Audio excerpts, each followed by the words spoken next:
Oh, there we go. Shabbat Shalom, everyone who is tuning in from YouTube.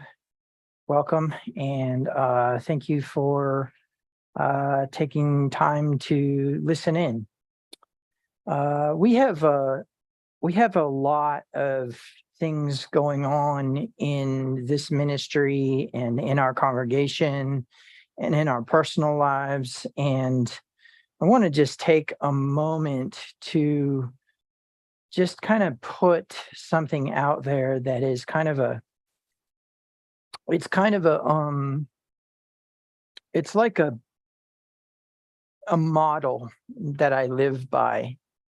And I don't know if everybody can do this. I mean, I know some of you may not be able to visualize as good as others and whatnot. And sometimes I think people just need to shut out the noise.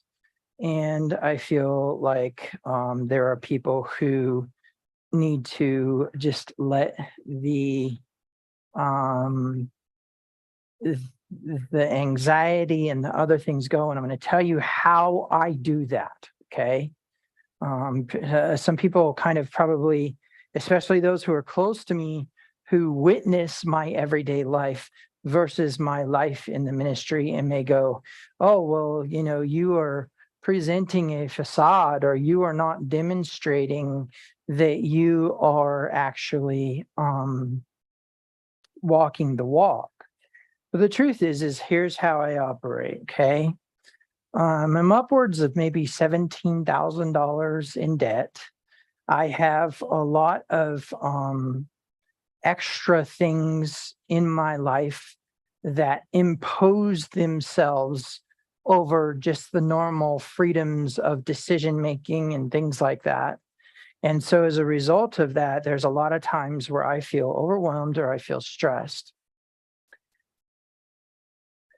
What if I told you that modern day psychology kind of has a tendency to lean in the direction of disassociation not necessarily being okay?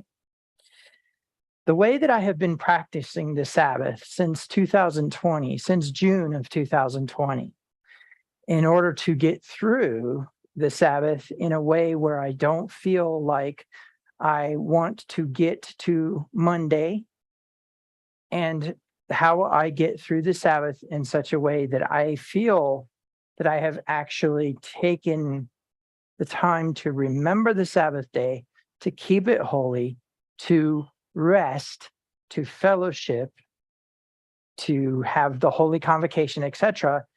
And in addition to all of that, have time in which I remember that the creator of the entire universe rested on this day. Nothing of the week exists on Shabbat.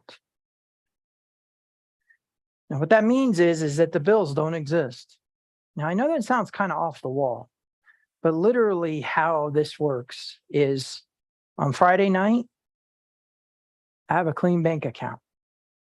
On Friday night, I don't have these things that impose themselves upon my life. On Friday night, I don't have the stressors from the week. They don't exist. It's hard to explain, but the best way I could put it to you is, for a moment in time, I don't have those things in my life. I literally disassociate from the reality and create my own reality for the Shabbat. A couple reasons why this is important. As the message today, which I really don't even know how it's going to go, I just know what it's about, is probably going to communicate. There is a responsibility coming to the body of Yeshua.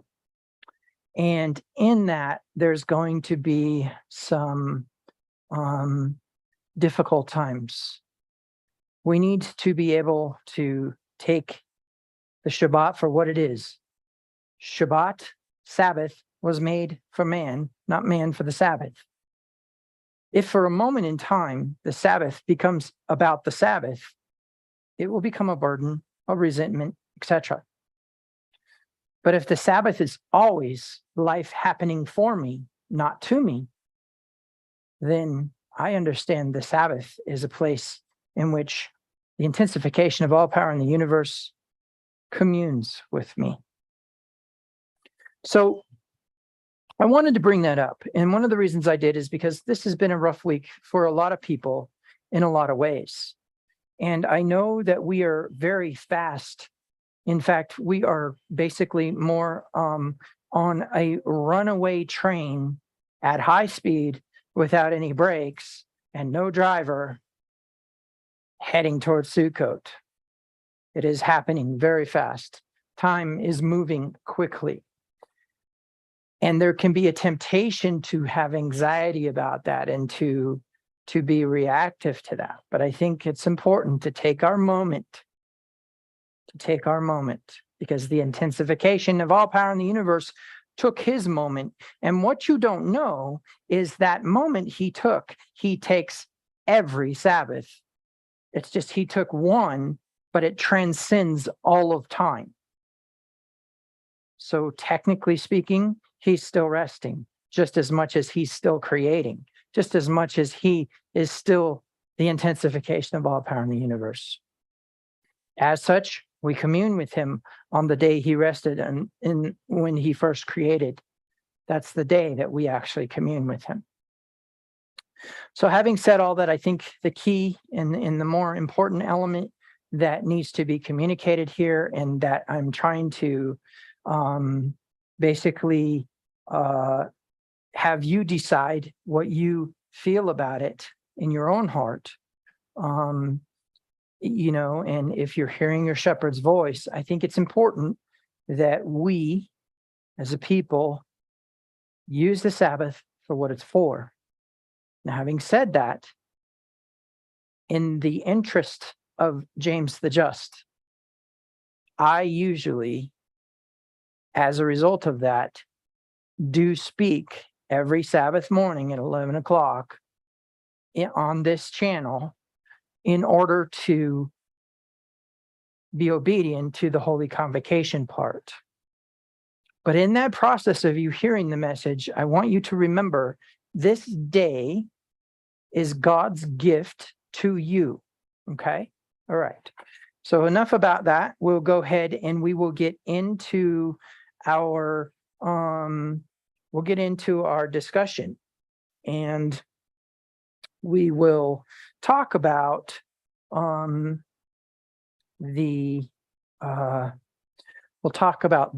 things that are currently in this parasha, etc. Okay. All right. So having said that, let's begin with the parasha scripture itself. Okay. The parasha scripture itself.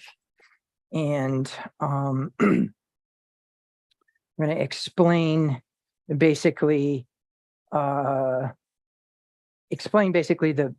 Hebrew of the parasha. So let me go ahead and pull this up, and it's going to be Deuteronomy chapter 16, verse 18. Okay, Deuteronomy 16:18. In the NLT, appoint judges and officials for yourselves from each of your tribes in all the towns that Yahweh your Elohim is giving you. They must judge the people fairly. And the word that I want to look at here is fairly, okay? But before I do that, what I want to show you is the name of this parasha is Shoftim. Shoftim.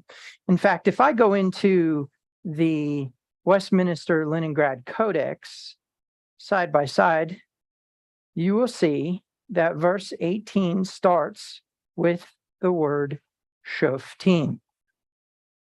And that, of course, is exactly what we see in the scroll. I will remind you that the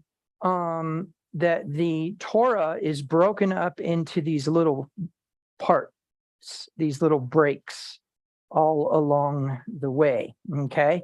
And I believe it was Ezra went ahead and he broke up the Torah into readable parts because he wanted the Torah read in the marketplace every day except Sabbath, and then on Sabbath there was actually a teaching. At any rate, here is the Torah portion. I'm going to go ahead and zoom in on that.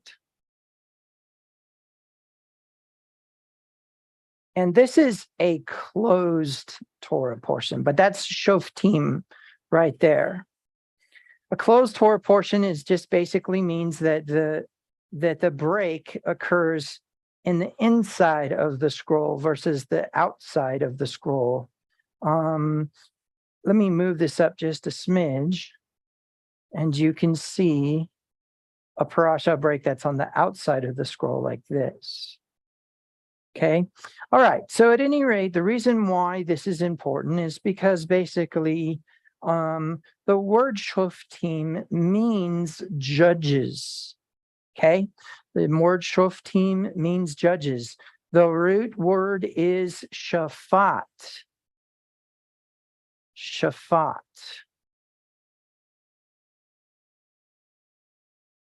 Shin Pei Tet. Okay. Shin Pei Tet. And literally, when you go back into the ancient pictographic Hebrew, we have found that word actually has to do with equal distribution of reward and consequence. Now, we're going to get back to our Hebrew here in a minute, but I want to explain to you the difference between reward and consequence in the process of the rainbow versus the covenant made with Israel at Mount Sinai. I will remind you that when you were without Yeshua, you were once afar off, separated from the covenants of Israel, separated from the commonwealth of Israel. According to Paul in Romans 9, the covenant belongs to Israel. That the point behind that is that if you are in the new covenant, you are either house of Israel or house of Judah. That's going to become relevant today. But one of the more important points that we need to get across when we're dealing with all of this is going to come when we start to discuss equal distribution. Because just as much as there is equal distribution per se amongst all the world, the new or renewed covenant has a tendency to have an accompaniment of abundance, an equal distribution of abundance for those who are Israelites. Now, some people say, well, wait a minute, that's unjust. But what I want you to think about is, let's say that we get in a really harsh situation. Let's say that you live in a home and you have, let's say, 10 kids and your wife. So 12 people altogether in your home, right? Or we could go like Jacob and have 4 wives, 12 kids, and, a bunch of servants. There's, good 70 some people by the time they get to Egypt, right? Point being is that that's your family. Now, this is what I want you to think about. There is a family just down the street from you, and they are also 70 plus. Is it right for you to equally distribute outside of your home the food, the provision, the protection, and instruction that you give to your family? Is it right that it be distributed to the other family? People who subscribe to the the extremes of equality say there is no family, and that you should not be distributing your wealth only amongst your family. But I think if we got down to some brass tacks and we got down to some really harsh times, I'm willing to bet that you would not distribute to those outside of your family. So then can we really make the accusation to the intensification of all power in the universe that he provides abundance to his children, but not to those who are not his children? Remember, Paul said it is not all Israel who is Israel. What was he saying? He was saying the bloodline does not necessarily equate to the children of God. There are two different Israels. There is the Israel who is represented by the name or title or word, and then there are the children of God. Okay? Paul doesn't say not all Israel are Israel, and so then the people who are the children of God are Gentiles and Israelites. He doesn't say that. He says, out of the Gentiles and out of the Jews came this people, right? This people. Who are they? They're the spiritual children of God, as it were. But see, we have to be careful with that word spiritual, because really what we're talking about is the difference between what we consider to be our physical lives versus our spiritual lives, in the sense that there's this other thing, but the truth is it's all interconnected. In the sense that how you treat God is how you will treat humans, and how you treat humans is how you will treat God.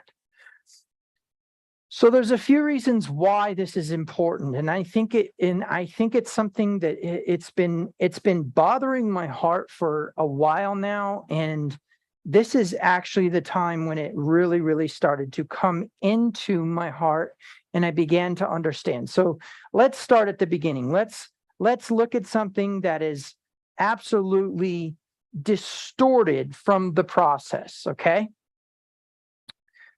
So Yahweh, the intensification of all power in the universe, after having created everything, putting man in the garden, man eats the fruit, and now he's asking, what have you done? Of course, the man blames the woman blames the snake. So Yahweh curses the snake, makes some promises to Eve, and then curses Adam. Well, when he curses Adam, he says, cursed is the ground for your sake. No longer will it produce food, but you will work the ground to produce, and by the sweat of your brow, you shall eat your food. But then after the flood, he says, no longer will I curse the ground for man's sake. Well, that flies in the face of Augustine's original sin, doesn't it? That flies in the face of people saying, oh yeah, we live in a fallen world. Don't get me wrong, there is something spiritually imbalanced that is coming into balance very slowly over time we can't comprehend because it's so long. We were given 75 years or 80 with strength. But the point behind it is that basically we don't have the ability to comprehend that time frame and that plan. There's a few reasons why this is important, but basically the biggest one is when he says, no longer will I curse the ground for man's sake, he was giving everyone in humanity an opportunity to plant, cultivate the ground, and he would offer them rain, and he would offer them sunshine, and there would be seed time and harvest, summer and winter, and that's promised to them through the rainbow. Every time that you see a rainbow, it is a reminder that there is an equal distribution of opportunity to cultivate the ground.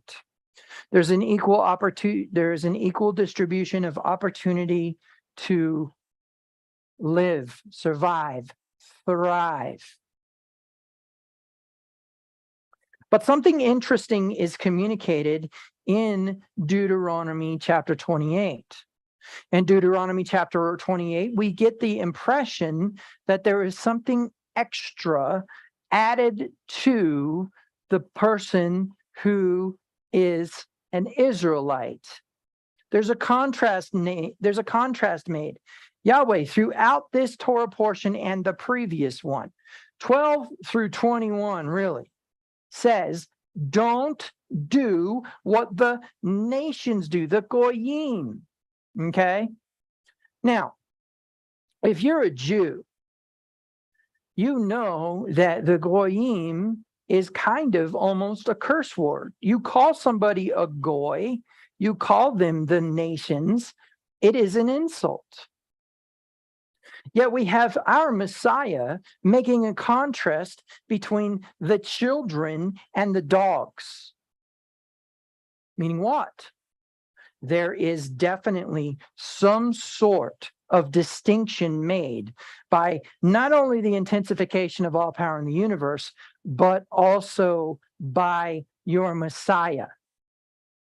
Now, however you reconcile that those two are one, that's your business. But you need to understand that as them being one, he would only do what was in the mouth of Yahweh. Okay? That's in this parasha as well, that I will put my words in his mouth. The prophet that Moses speaks of in Deuteronomy 18. There's a few reasons why this is so important, but the biggest of these is that it has to do with identity, which we're going to get into. There's a bunch of important elements we need to kind of set foundations for and then squash all together into one simple understanding. A simple understanding that can be very, very, very difficult to maintain. Okay? So, having said all that, I think it's important that we take a look at a few things here. And, maybe as you're hearing these words, you will start to, receive from the Father an understanding. This is so important. Like, I've had a lot of messages where, as you guys know, I do not prepare my messages. You know that I get like a theme, or I get an idea in my head, or Yahweh asks a question, and then I get confirmations on it. And that's when I know that that's going to be the message. But when I stand up here, this is going to sound funny, but I shut my mouth and I just begin to say what the Father is giving me. There's a few reasons why this is important. And I think the biggest one is that I feel like there is a need for us to return to a very basic understanding. Things have gotten complex as recent, and sometimes it's necessary to return to these understandings.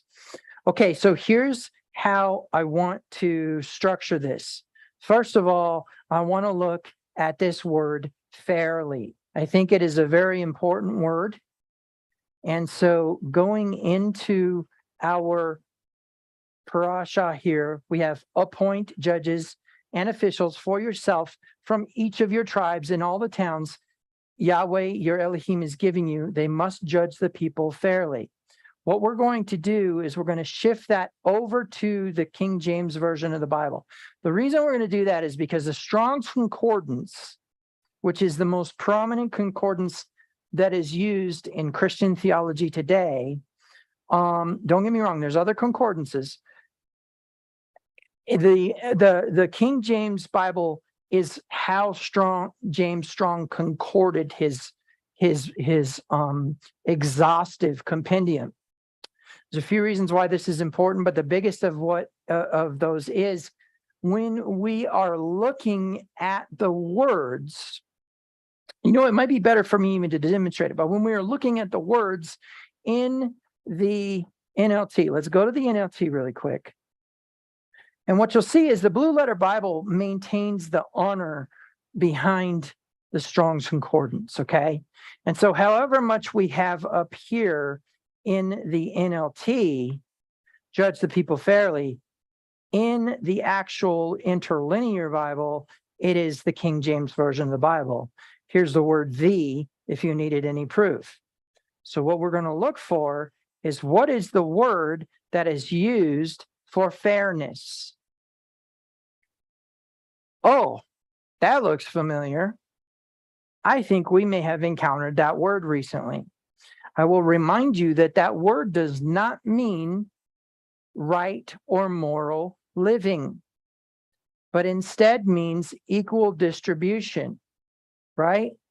It has to do with being just or righteous, but I will remind you that we had a teaching about it being equal distribution. Now, having said that, there seems to be a distinction made, and so we're going to deal with that. Notice it says, appoint judges and officials for yourselves from each of your tribes in all the towns Yahweh your Elohim is giving you. They must judge the people fairly. This is the establishment of municipality in a newly formed country, a newly formed state, as it were, okay? And so this is starting to get into government organization. What's intriguing about this is it says right in there, you will not judge with partiality.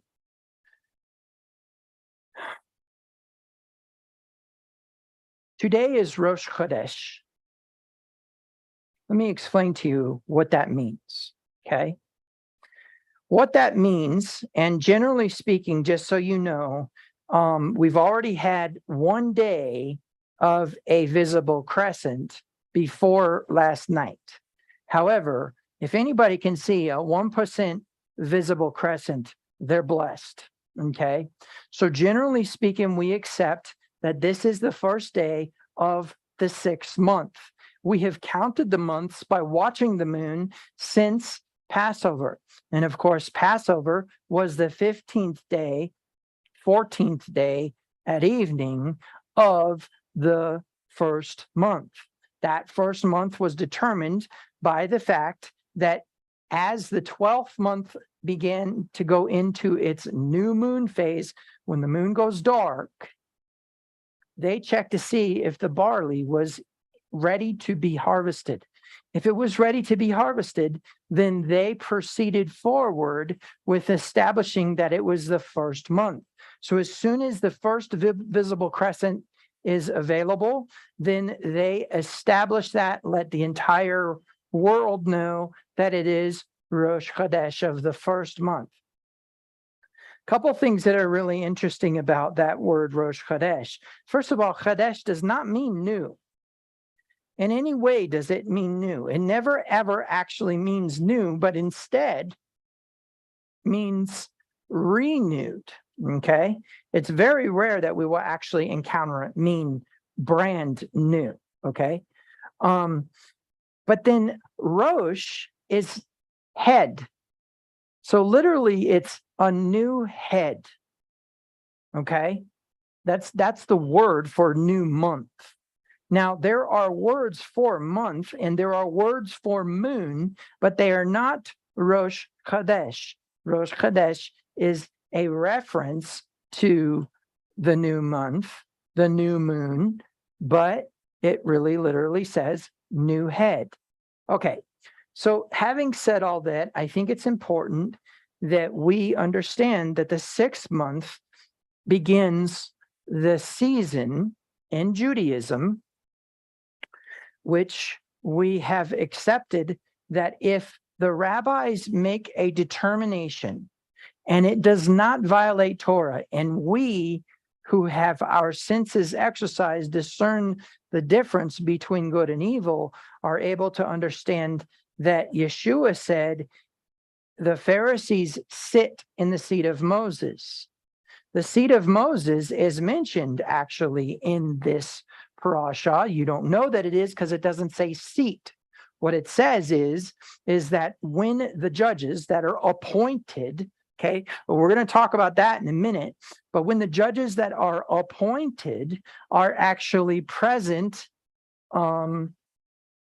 in their state of judgment, when they're sitting in the seat. So it literally says, I think in the New Living Translation, whoever's on duty that day.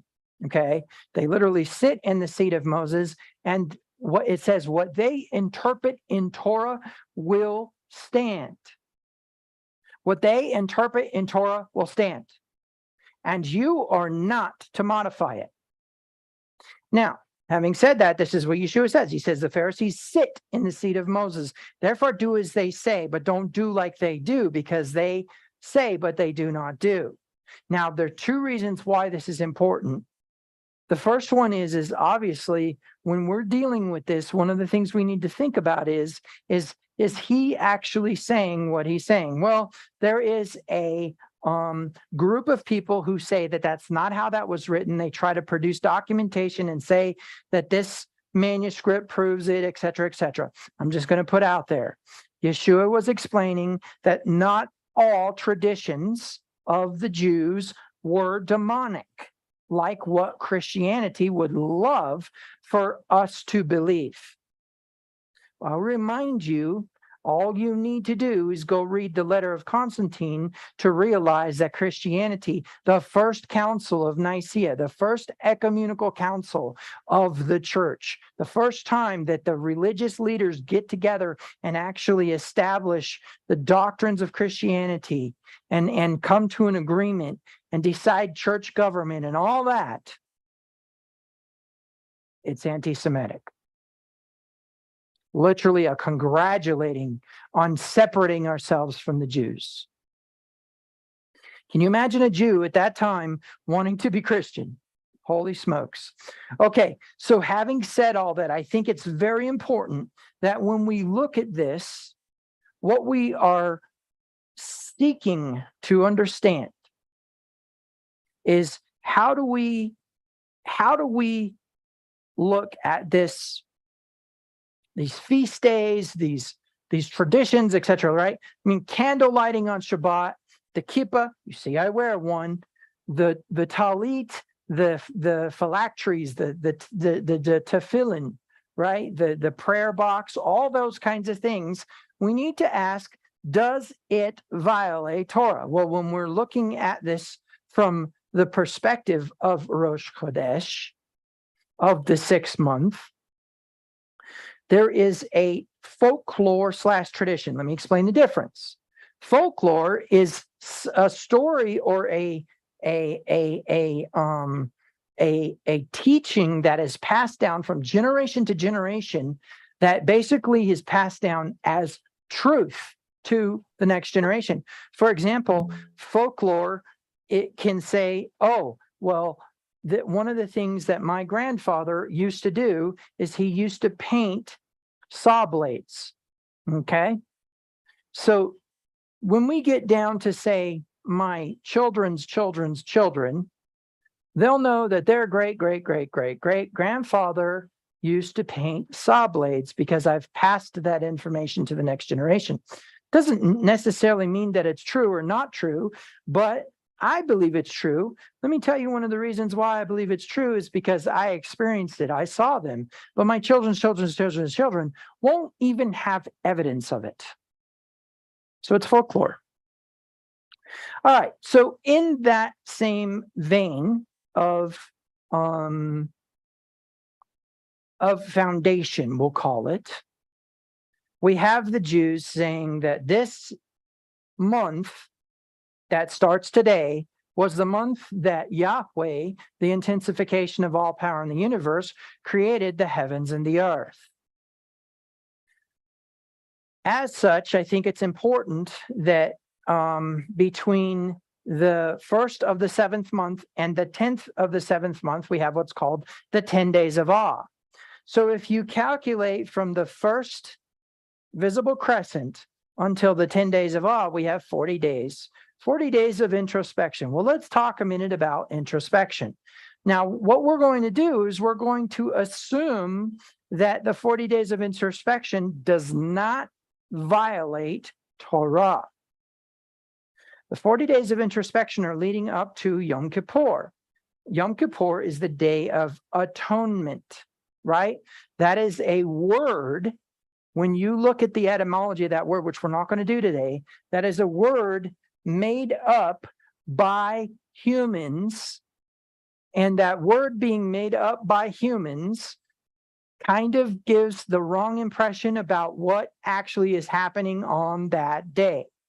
That day is the day of covering. The concept of covering comes from the idea of a tent. When you get married in a Hebrew wedding, there is a canopy that is over the group of people who are involved in the wedding. And when that canopy, when people go under that canopy, they believe that the bride and the groom are coming under a tent together. Well, what does the tent offer? Provision, protection, and instruction. So the concept of covering, or Yom Kippur, is the day of the covering, when the groom and the bride enter into an agreement that the bride is coming under his covering. That's not just his authority, because in ancient Hebrew understanding, if you can beat me in battle, if you can best me in battle, then I am weaker than you. And if I am weaker than you, then you are obligated, according to the Torah, not the written Torah, but the spirit of Torah that's present both in Abraham's heart, who was a Gentile, right, according to people's understanding of Gentiles, but also was, in the context of everything, the kind of the cultural content of the nomadic peoples of that time. What do I mean by that? If I am weaker than you, then you have an obligation to protect me. Okay, if I am weaker than you, then you have an obligation to protect me. In fact, Yahweh makes a very interesting statement in this parasha, which I will bring up real brief, when he says, when you go into, when you encounter enemies who are stronger than you, do not be afraid, right? We're going to get into that. But basically, the short version of understanding would be that when you are weaker than this other entity, then that other entity is required to protect you. So therefore, we have the concept of the greater and the lesser being present under this Yom Kippur, as it were, this day of the covering. The covering of what? The bride. Okay?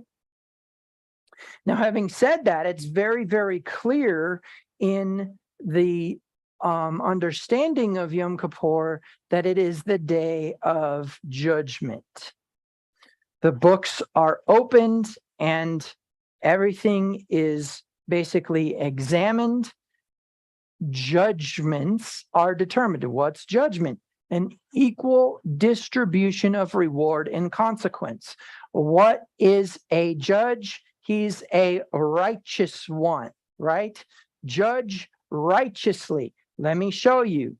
Let me show you what I'm talking about, because people don't realize that this right here is telling us to judge.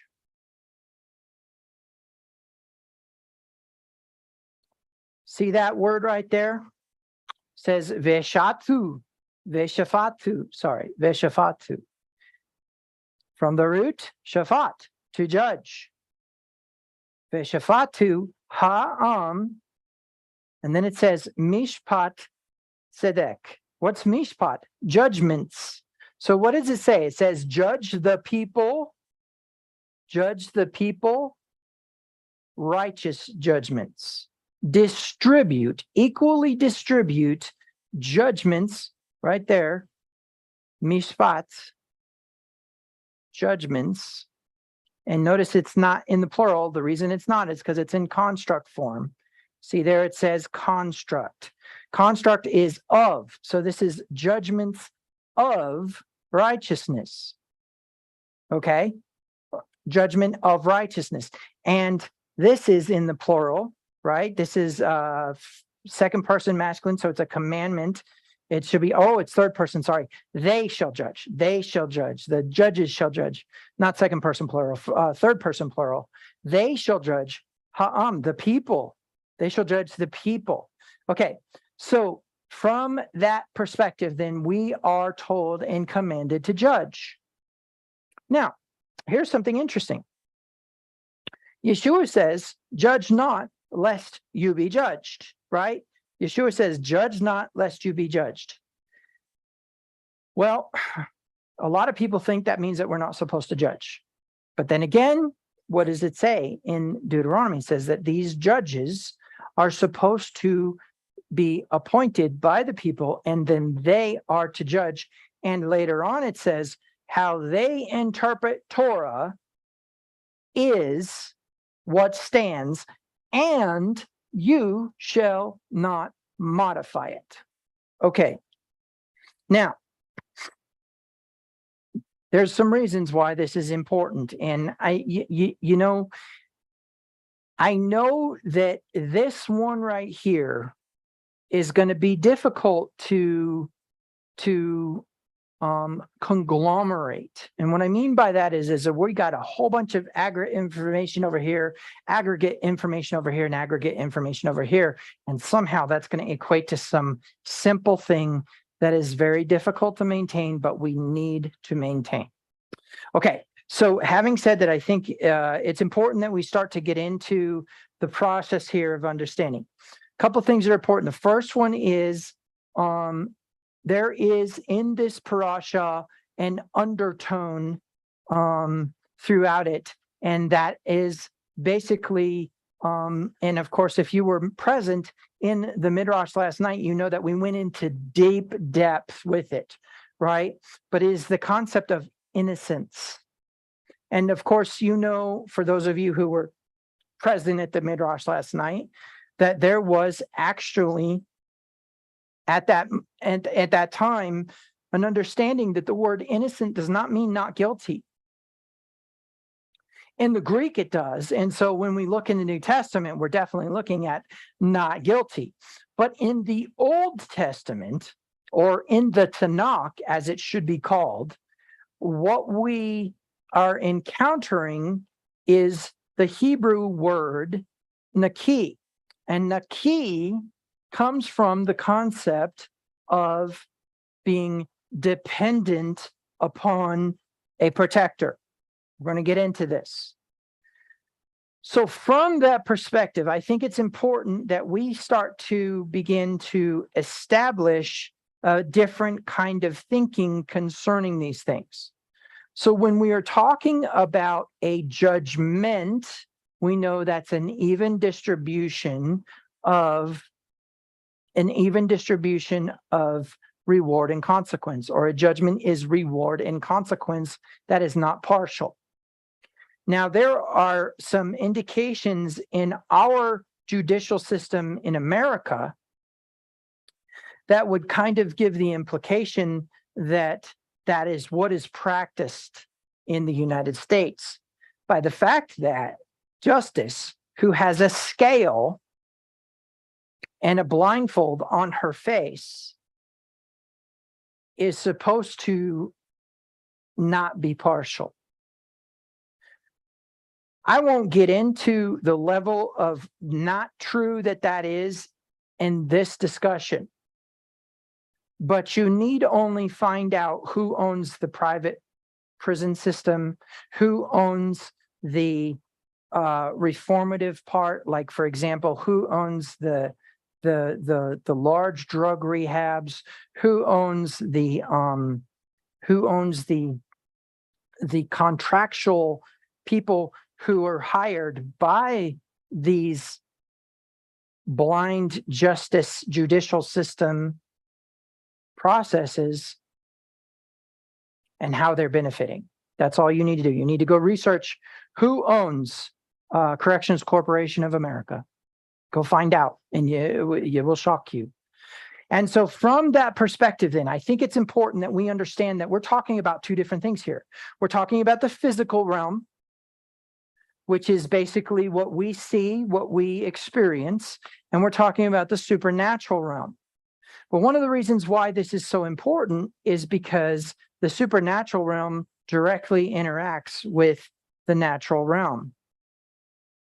Okay, so going back to our verse, appoint judges and officials for yourselves from each of your tribes in all the towns that Yahweh your Elohim is giving you. They must judge the people fairly. This entire parasha has a tendency to lean in the direction of justice. Look at verse 20. Let true justice prevail, so you may live and occupy the land that Yahweh your Elohim is giving you. Let's look at this word, true justice. Let true justice prevail. Oh yeah, we got to jump back to the King James really quick first, so we can see what it says there. Okay, in verse 20, it says, that which is altogether just shalt thou follow, that thou mayest live and inherit the land which Yahweh your Elohim giveth thee. Okay, so now when we are going into this, we're going to go drop into what is it saying about just, right? That which is altogether just. Oh, there we are back at Tzedek. So do you guys get the understanding that basically a mishpat tzedek, a righteous judgment, is an equal distribution of reward and consequence, and that it does not show partiality? That's the thing that you got to get in your mind. Righteousness is not moral living. Righteousness is not impressing God. Righteousness is not the concept of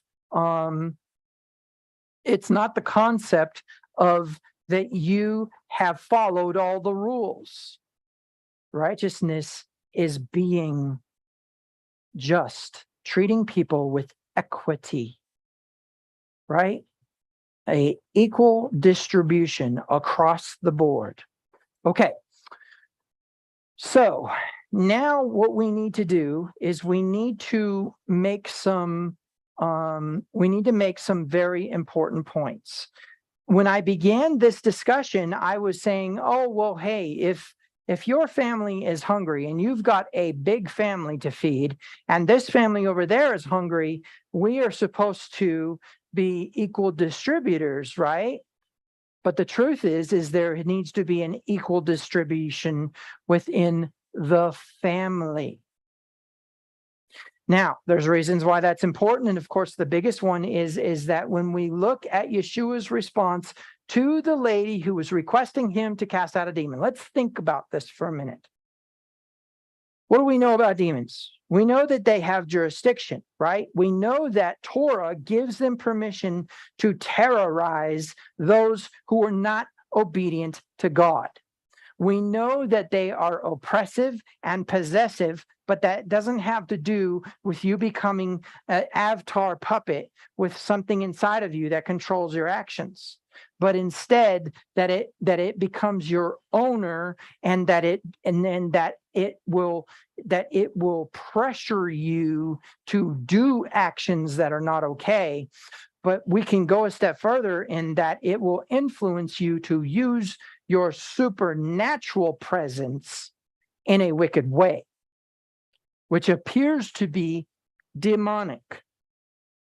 But when we're talking about demons and we're talking about jurisdiction, and people have this idea in their heads that that demons come as a result of people playing with witchcraft and all that. That's not how this works. Jurisdiction is given to a demon when you are disobedient to Torah. Simple as that.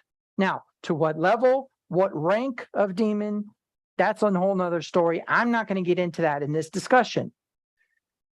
Crying out to God for deliverance from that demonic presence and all of that has to do with salvation, has to do with redemption, and has to do with repentance. Okay, amen. We understand all those things. I've been through this with you in the cycle of Israel. So from that point of view, I think that what we really need to get our minds wrapped around is the idea that there is an equal distribution of jurisdiction in that way. Now, having said all that, I think it's important that we look at the foundational understanding here when we're dealing with this. First of all, when I talk about the supernatural realm versus the not supernatural realm, you need to keep in mind that they influence each other. Okay? All right. So, this woman is basically hears that Yeshua is in a certain city, goes and finds him and says, please deliver my daughter from the demon. What does Yeshua say? It is not right for me to give the food, the children's food to the dogs. And then she responds, yes, but the dogs eat the crumbs off the master's table. Whatever it was that was going on in that idiomatic communication simply put her in a position of faith. What does faith do? Faith brings the birthright. Obedience brings the blessing. Whatever that idiomatic interaction was, when Yeshua said, your faith has made you whole, or I'm sorry, your faith will be according to what you have said. Whatever she had said indicated her status was about to change. In other words, I will eat your food. Even if I am a dog, I will eat your food. She was willing to come into the family of God. And he says, it will be according to your faith. Her faith brought the birthright. Okay? Okay. We're going to keep going with this, but basically what I want you to understand is there's a distinction made in Yeshua's mouth. Out of the abundance of the heart, words come, and however you reconcile him to be one with the Father. The scripture says that he would put, this is what it says in this parasha, he would put in Yeshua's mouth what needed to be said. So if out of the abundance of the heart words come, then we know that this is the heart of the Father saying it is not right to give food to the dogs. That is the children's food. Meaning what?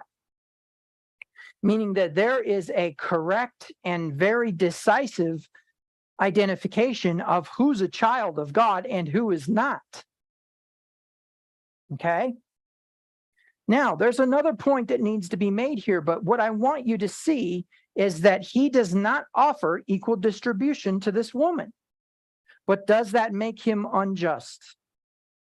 The only way to really answer that question is to ask, do you, in that desperate situation I brought up at the beginning, distribute the food to the other family when your family is in need? Your answer, unless you are a very strange human being, is no. The food, the provision, the protection, and instruction stays in the tent. Outside the tent is nakedness, exposure, dryness, right? Outside the tent is the not provision, protection, and instruction. Now, there is instruction to go outside the tent to perform the routine of raising the animals, planting the seeds, cultivating, etc. But if you're not out there for that reason, then you're exposed. In other words, you're outside the camp, right? Okay. Now, there's a few reasons why this is so important. The biggest one is we need to understand that those inside the tent are the family. Okay? Those outside the tent are not family. So there will not be an even distribution in that way. But does that make him not righteous? Does that make him not just? Here is where it gets scary. And here's where we need to get into an understanding of this. What distinguishes a Jew and a Gentile in Jewish and Gentile understanding is not what distinguishes the nations from Israel. Let me repeat that. What distinguishes a Jew from a Gentile and a Gentile from a Jew is not what distinguishes the nations from Israel. The word nations in Hebrew is goyim so that's the plural of the word goy, which means nations. The word Jew comes from the root word of Judah, because that was the surviving tribe along with Benjamin who got assimilated into, got absorbed into the tribe of Judah during the separation of the northern and southern kingdom. So we have the house of Israel being the northern kingdom and the house of Judah being the Jews. Okay? And then there's the nations. So we have three groups of people. We have the Gentiles, the Goyim, we have the Israelites, and we have the Jews. Okay? Now, there's a few reasons why this is so important. The first of which is that Paul speaks in these distinctions, and you don't realize he is, because why? Because the pulpit is stuffed all this together into one group. Anybody who is not circumcised, as it were, right? Not quite. Anybody who is not a Jew by blood is a Gentile in the eyes of the Christian pulpit. But is that accurate in Scripture? No, it is not, because the Israelites were not Gentiles, and they were the family of God. Why is this so important? Well, because basically what we need to understand is when Paul said not all Israel is Israel, but it's the children of promise who are the children of God, we need to understand that Paul was calling Israel the children of God. Then in Romans 8, he says that we are children of God and that the Spirit bears witness that we are, and that we no longer have a spirit of fear again to slavery, but that we are what? We are children of God. Children of God. There is a distinction made by Yeshua that Gentiles are not the children. Remember, Yeshua, however you reconcile him to be one with the Father, speaks out of the abundance of the heart, and the heart was what? The heart of the Father. How do we know? Because his words, Yahweh's words, would be in Yeshua, according to this parasha, according to Deuteronomy chapter 18. So there's a few reasons why this is so important. The first one is an understanding that there's a distinction made between the children and not the children. Okay, that's number one. Number two, that the children who are not, the people who are not the children still are given an equal distribution of something. The people who are the children are given something more. Yeshua did not go to the Goyim and begin casting out demons. He went to the Jews. Now, some people say that's because the Jews needed an opportunity first because of Yahweh's promise to Abraham. That is such a load of hogwash, because guess what? Not all Israel is Israel. Right? Okay. So there's a few reasons why this is so important. number one, you need to figure out where you stand. Are you a Gentile? Are you an Israelite? Or are you a Jew? Okay? And we're going to talk about that in a minute. The second thing is you need to understand that that distinction is going to play a role in your inheritance. Okay? That's important. But before we do that, we need to talk a little bit about adoption. I'm sorry, there's a third reason. The third reason is because when that distinction is made, then we need to understand that there are rules that pertain to the nations, the Goyim. There are rules that pertain to the Israelites, and there are rules that pertain to the Jews. Okay? Okay. So the best way that we can do this is we need to talk about adoption. Okay? So let's talk about a family who has, say, a few kids, and one of the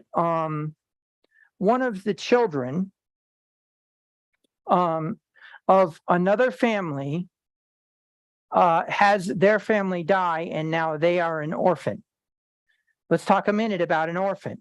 An orphan is someone who does not have an inheritance. An orphan is someone who does not have a covering. An orphan is someone who does not have provision, protection, and instruction. Okay? Now, I want you to think about this in terms of the understanding of the word innocent. Remember that the word innocent in the Hebrew, the naki, is the crying out and the drawing in of the child to the breast. In fact, the word naki itself means breast. And so the principle is that there's a drawing in and there's a holding of the child, and there's a giving of milk to the child. The child is what? Is sucking on the breast, receiving the milk. Therefore, what? Not able to provide food for itself. Therefore, dependent. And if dependent, then weaker. Yes, amen. But also, and this is important, dependent upon the one who has the breast to provide. Therefore, hoping to trust, able to trust, hoping to trust and able to trust.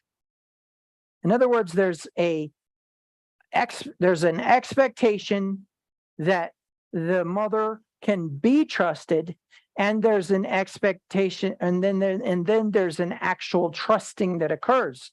By what?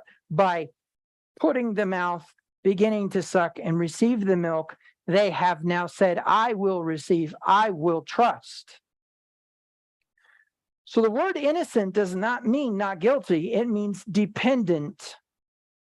Dependent for protection, right? For provision. Okay, so now getting into this orphan who is what? Fatherless, right? Does not have a covering, does not have provision, protection, and instruction, does not have the ability to be dependent. But nevertheless is in such a position that they actually have to be dependent. But an orphan is not a bloodline. An orphan was not born in the family. And however much a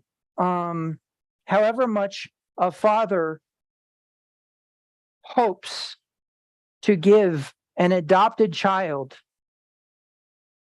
a life, there is always leftover residual understanding that it's not their family. But does that stop the father from trying? No, it doesn't. It is the responsibility of the orphan to become dependent. Why is this important? Well, because Paul says, let me show you. Romans chapter 8, verse 15, in the King James Version of the Bible. For ye have not received the spirit of bondage again to fear, but ye have received the spirit of adoption, whereby we cry, Abba, Father. So a couple things that we need to do here. The first one is, I want to look at the Young's literal real quick, because that's the actual literal Greek. Okay, Romans 8:15. For ye did not receive the spirit of bondage again for fear, but ye did receive a spirit of adoption by which we cry, Abba, Father. Very much the same as the King James. Let's see what it says in the NLT, which is a much better readability, right? A much better readability. We don't speak, or we don't know Greek, we don't know Hebrew, and it's written in English. So let's read an English version that reads well, right? We don't have to do the these and thous, and you can get over the idea that you think that one version is more accurate or better or whatever than another because you don't know Greek. And by the way, it wasn't written in Greek. It was written in Aramaic, and it was written in Hebrew, translated to Aramaic when the exiles occurred, and then eventually Greek. And it's only until about 500, 600 AD that we actually have a compiling and an actual gathering together of the manuscripts. So I really don't want to hear about accuracy of versions. I like the readability version here. So you have not received a spirit that makes you fearful slaves. Instead, you received God's spirit when he adopted you as his own children. Now we call him Abba, Father. Okay.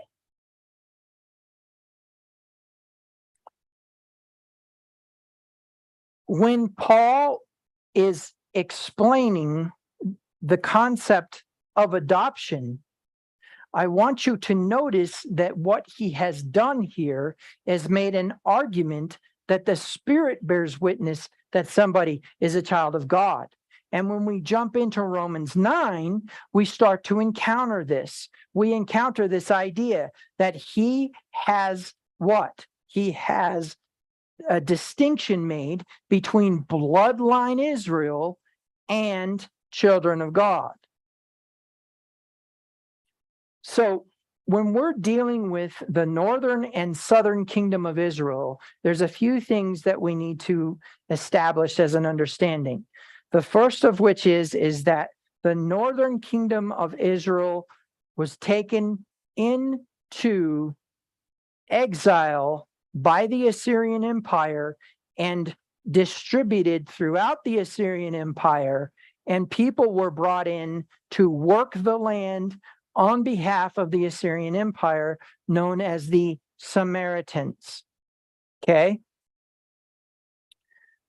But the southern kingdom of Judah, the jurisdiction of the house of David, was not subject to that. And the day the day when the distinction was made, it was made during Hezekiah's reign, when Sennacherib tried to attack Judah and take it captive, just like he did the northern kingdoms, or just like the Assyrian Empire did the northern kingdom. The relevance of this comes into play when we look at the idea here that there were two separate kingdoms. Well, then we get into the book of Hosea, where it says that what? That Yahweh divorced Israel, meaning what? Israel was his bride. Now we factor in the concept or the idea that not all Israel is Israel. And we factor in the concept of adoption, and we find something very interesting that Paul says that there's a hardness on the part of Israel, not Judah, Israel. This is Romans 11:25. There's a hardness on the part of Israel until the fullness of the Gentiles comes in, which we know is the Melo HaGoyim, which is the fullness of the nations that is mentioned in Genesis chapter 49. I'm sorry, Genesis chapter 48, where Jacob performs an adoption of Ephraim and Manasseh and says they will no longer be known as the sons of Joseph, but the sons of Israel, the sons of Jacob. And therefore, that means that they now have that identity of what? Of the house of Israel, the whole house of Jacob. But here's the interesting part. Who was the ruling class of the northern kingdom? Who was the ruling tribe? Ephraim. Jeroboam was of the tribe of Ephraim. Samaria was the capital of the northern kingdom. And so Samaria falls. Okay? That's in the same area where we talk about what happened with Hezekiah. Samaria falls during the reign of Hezekiah. That is Ephraim. Who's Ephraim? According to Genesis 48, it is the fullness of the Gentiles. So what was Paul saying? The hardness has occurred on the part of what? Israel until the rest of the adoption comes in. Until the adoption comes in. He's using idiomatic words here. So let's talk a minute about this idea of adoption.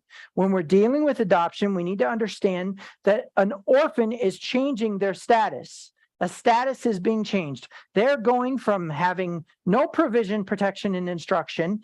They're going from having no no inheritance. They're going from having no offering of hope or trust to now being a son or a child of God. Okay? So according to Yeshua, he would not give the food that belongs to the children to the dogs. And he was specifically referring to Gentiles. Now, going back to my question, or going back to my statement, which I repeated twice, I'm going to repeat again. What distinguishes a Jew from a Gentile and a Gentile from a Jew is not what distinguishes the nations from Israel. What distinguishes the nations from Israel is the covenant made at Sinai. What distinguishes a Jew from a Gentile is circumcision. Now, let me explain a little bit of what I'm trying to say here. What I'm trying to explain to you and help you understand is what people think a Gentile is not what they are. And what people think a Israelite is not what they are, and what people think a Jew is not what they are. People who listen to the Christian pulpit think that anybody who keeps the feast days is a Jew. Sometimes I wish that I did not have Jewish blood, so that when I keep the feast days, people would understand I'm Israel.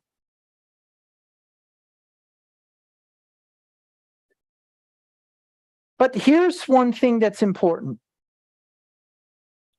You need to understand that the distinction that was made between the Gentiles and the Israelites was made by God. The distinction that was made between the Jews and the Greeks was made by Jews and Greeks. Okay? One was made by man, one was made by God. So what is Yahweh's distinction? Yahweh's distinction is their customs. Let me show you. We're going to go into Deuteronomy, and I believe that we're going to be in 19. Actually, it might be 18. There we go. When you enter the land that Yahweh, your Elohim, is giving you, be very careful not to imitate the customs of the nations living there. The customs of the nations living there. Let's see if we can actually, let's do our little trick here. Let's go back to King James, because that's how the Strong's is concorded. When thou art come into the land which Yahweh thy Elohim is giving thee, thou shalt not learn to do after the abominations of these nations. Okay? All right. So jumping now into the interlinear, I assume customs is probably our word abominations. So let's take a look at that. That is toeva. Toeva, a disgusting thing, an abomination. Toeva. Okay? And it is from the word ta'av, to abhor, be abominable. Okay? And it is coming from the idea to be morally detestable, right? Something loathing. So these customs of the nations is what distinguishes Israel from the nations. Okay? And he says that's the reason why. That's the reason why he's driving them out.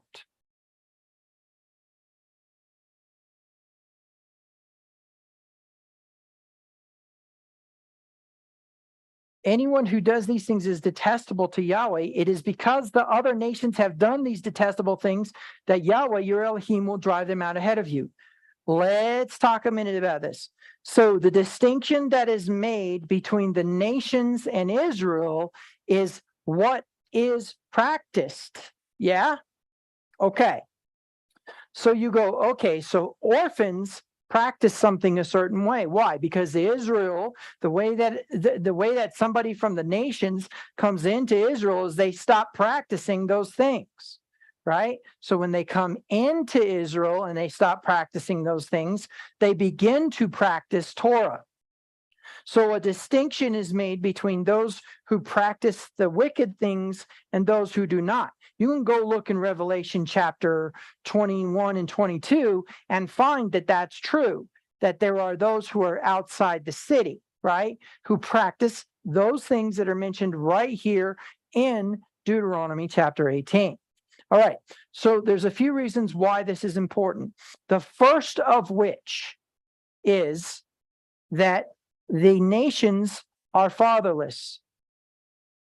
They are without God, confused, and they are pagans. They worship other gods, and according to Deuteronomy 32 verse 15, they worship demons. Getting back to our jurisdiction again, this demonic oppression. Well, let's talk a minute about how they worship their gods. Now, there's some benign stuff, like, okay, there are those who go, okay, you know what, Zeus, you're the god of thunder, and therefore, we want to make sure that our crops grow or whatever. So we're going to take some of our crops and we're going to go and just sit it in front of the statue of Zeus. And if he wants to eat it, he can have it. If not, we'll just let it sit there and rot. That's pretty benign.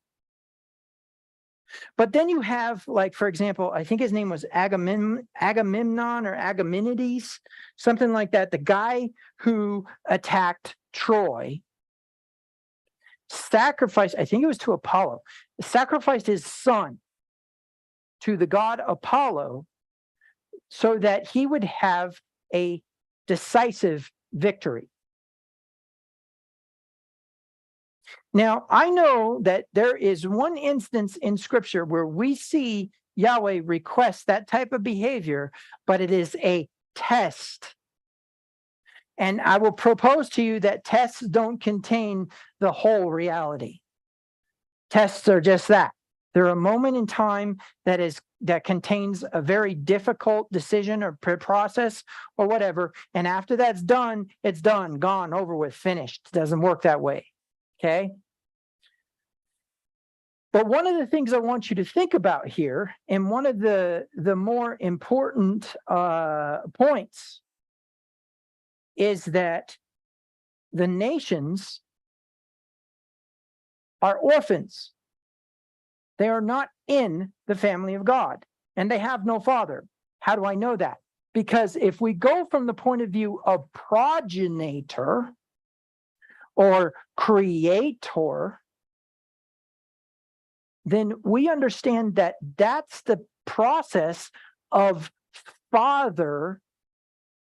Then you can understand that originally they had a father. They were created. But it is their practices that demonstrate that they are not children. You say, well, wait a minute. What about the idea that we are in meritless favor? We are in grace. So how is it that keeping Torah makes you a child? It doesn't. Keeping Torah demonstrates that you're a child. I'm going to get to that. Okay, so the next element that needs to be understood in this, and when I say there's a few things that we need to understand when it comes to the adoption, there's a few things we need to understand when it comes to the separation between the Israelite and the Gentile, etc., etc., etc. You need to understand, if you identify yourself as a Gentile Christian, you are an orphan. And if you identify yourself as a bloodline Jew, you need to go to the adoption for your redemption. Because the bloodline did receive discipline from Yahweh. The reason why these things are important is you need to understand that the only way into the kingdom of heaven is through adoption. Why? Because disobedience demonstrates you are not the child of the person whom supposedly is your parent. I know that sounds harsh, but it is literally what's being said here. It says, don't do what the nations do. Do this. The nations are not my children. You are my children. Okay? Okay. So there's a few reasons why this is important, but the biggest of which is that there is an inheritance. What are the other reasons why it's important? Well, obviously, it's a given. We need to find out what those customs are. And we'll get to that. But take this point to heart. There's a distinction made between the children and their food, and between the dogs and the table. Okay? That's important. So the next point that we need to get into then is, what does this mean? Well, when we talk about let's see, how do I want to put this? Okay, when we talk about a Hebrew construct, it's an ancient practice. It's changed in Israel today. The word of exists. It's the word shel. S-H-E-L.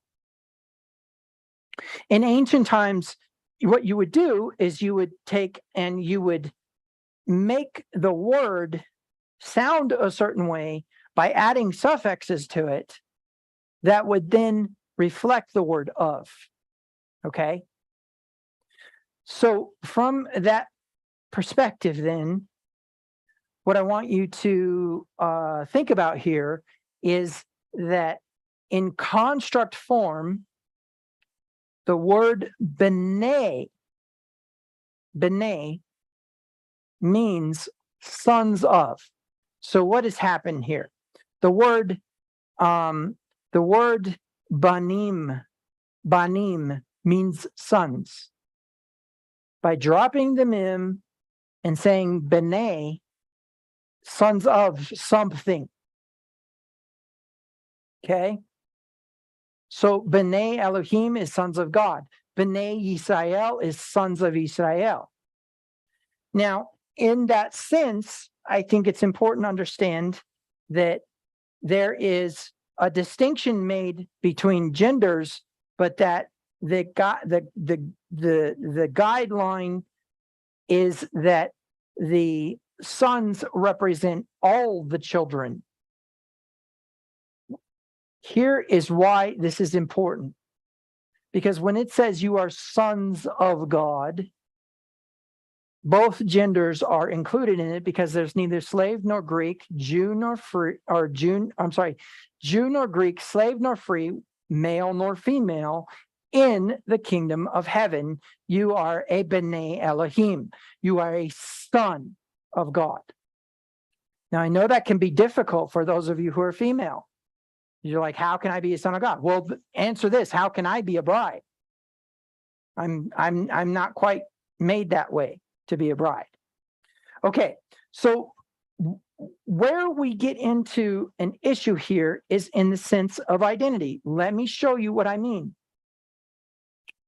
In Genesis chapter 2, verse 23, I believe it is. Let's go there. Genesis chapter 2, verse 23. I'm sorry, 24. In the English, it says, this explains why a man leaves his father and mother and is joined to his wife, and the two are united into one. This is why a man leaves his mother and father and is joined to his wife, and the two are united into one. Let's take a look at what we've got going on here. Let's look at the word man, okay? Man. This is why a man shall leave his mother and father. Here's the word man. Pretty simple, right? Used 83 times in the King James Version of the Bible. It's the word ish. We'll listen to it real quick here. Strong's 376. Ish. Okay? Ish. Ish. Now, when we are talking about this, we can say it's not man of. It's not man of. Okay? But then if I just type in sons here,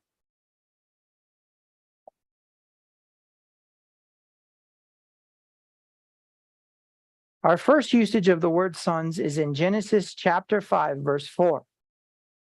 Okay? After the birth of Seth, Adam lived another 800 years and had other sons and daughters. Let's go into the Hebrew.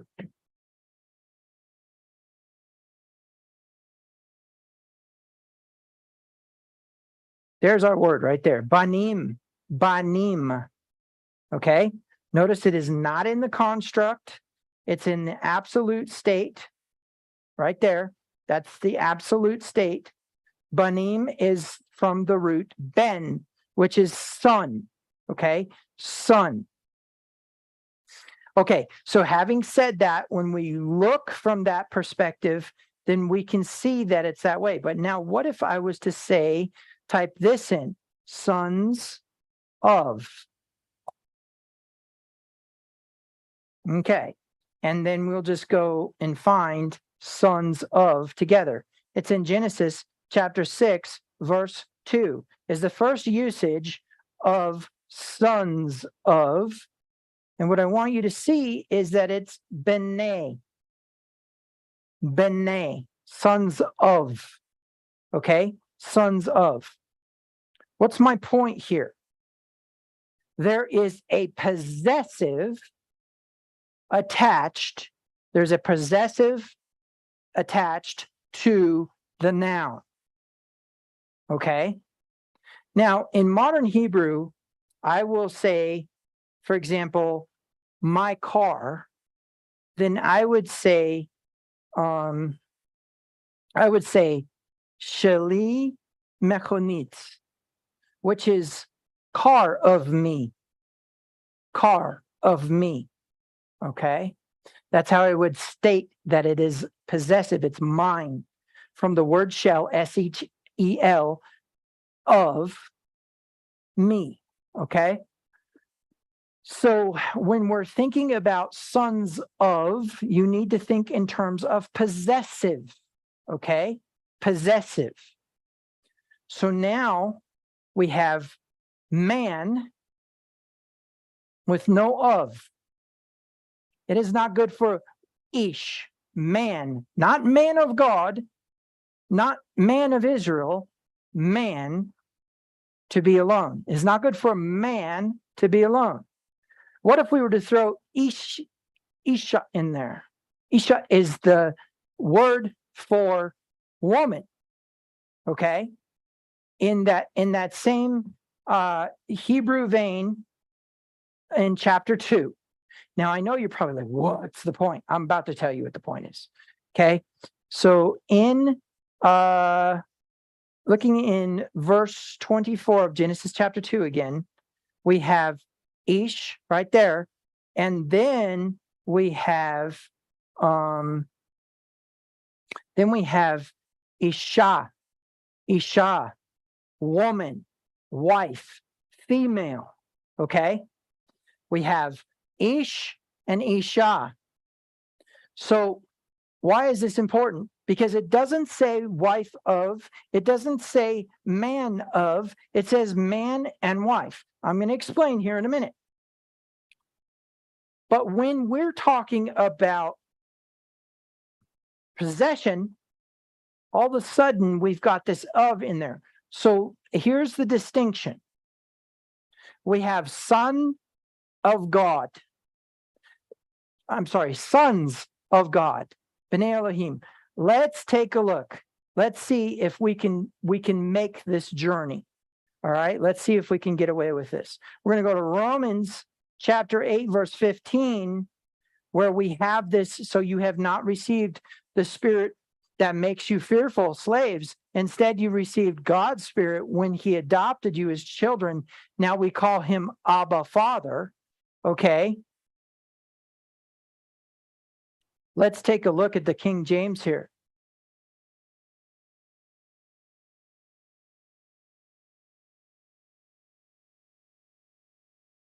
For you not receive the spirit of bondage again to fear, but you have received the spirit of adoption by which we cry, Abba, Father.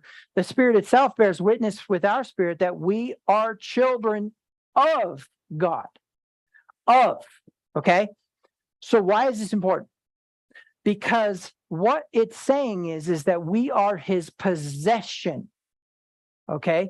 We are his. In other words, we were adopted, now we're his, which means what? Which means that there's a responsibility on his part to be trustworthy and to be dependable. We're going to get to that. Now, notice it doesn't say man of, okay? It's not man's of Israel. It's not man's of God. It's sons of, meaning what? There's an element of dependence. But also, what I want you to think about is that the word man, ish, is a title, not an identity. Oh, I probably just stepped on a bunch of toes. Man is not an identity. Woman is not an identity. Why? Because there's no possessive. It's a title. King is a title. Mother is a title. Manager is a title. Titles are not anything other than stewardships. What does that mean? That means the word man is a stewardship. Your gender is a stewardship. I think I stepped on some more toes there. But son of God is an identity. An identity. Okay? When you are an orphan, that is an identity. A Gentile is an identity. How do we identify? By the practices. How do we identify? By the status. You see, being a son of God is activated by a spiritual experience, according to Paul. The Spirit bears witness with our spirit that we are children of God. We have not received a spirit of bondage again to fear, but a spirit of adoption by which we cry, Abba, Father. Why is he saying that? He's saying that because he was trying to explain and help people understand that the adoption, the Israel who was the children of promise were the children of God. But what is this children of promise concept? And why is there an idea here that some of Israel does not get this privilege and some of Israel does? Paul even says at the end of Romans 9, he says, so what shall we say then?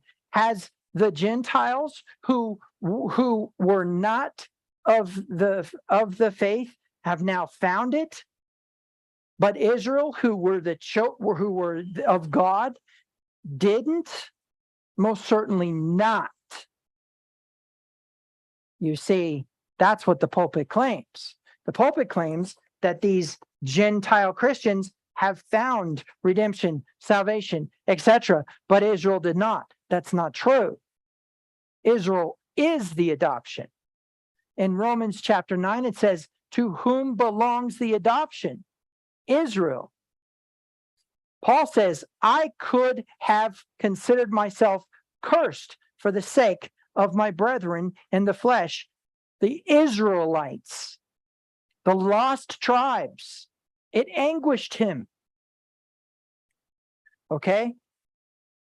But then he says, hey, don't get me wrong, even though I feel this way, I know that the true sons of God are adopted. Because the practices of the nations have excluded them from the tent. If you don't honor the clan leader's instruction, you are a danger to the camp. Let me show you a scripture that is very scary.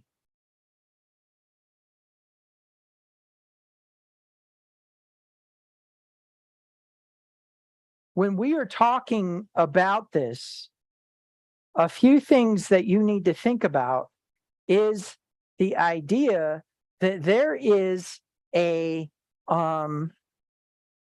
a distinguishing being made because of the abominable acts.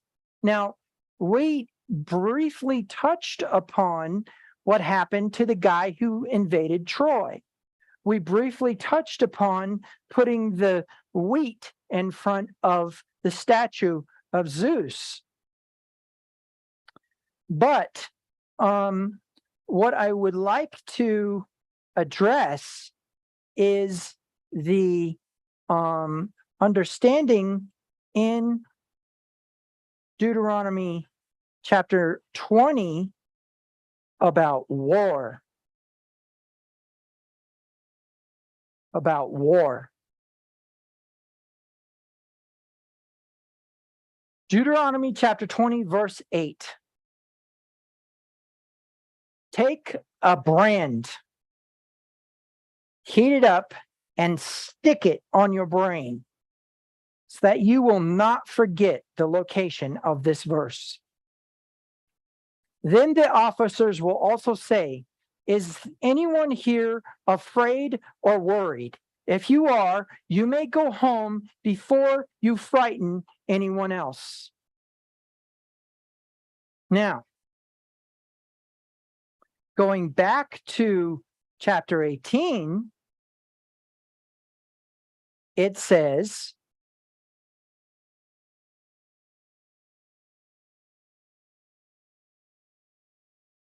be careful not to imitate. But remember, in the in the King James Version, it says,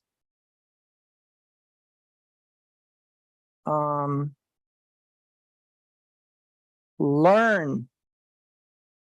You shall not learn to do after the abominations of those nations. Okay, so what we're going to do, we're going to make a remez connection.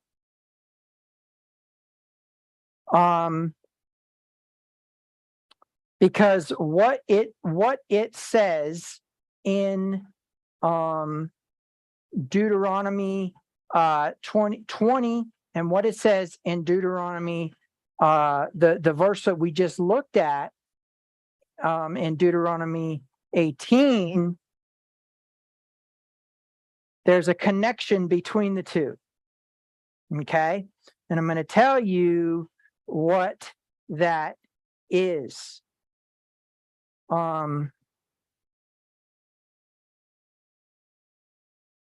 We go to Deuteronomy 20, verse 18.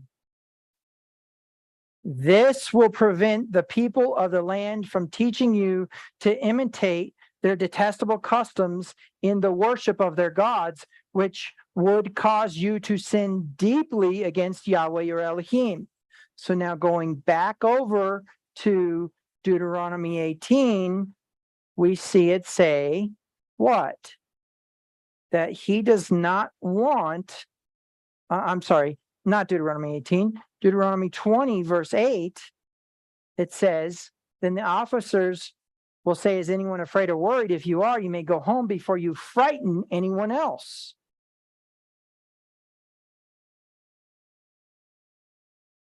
The remez connection between those two verses and the verse in Deuteronomy 18 is what? Yahweh didn't want the nations or the fearful influencing the people. Okay?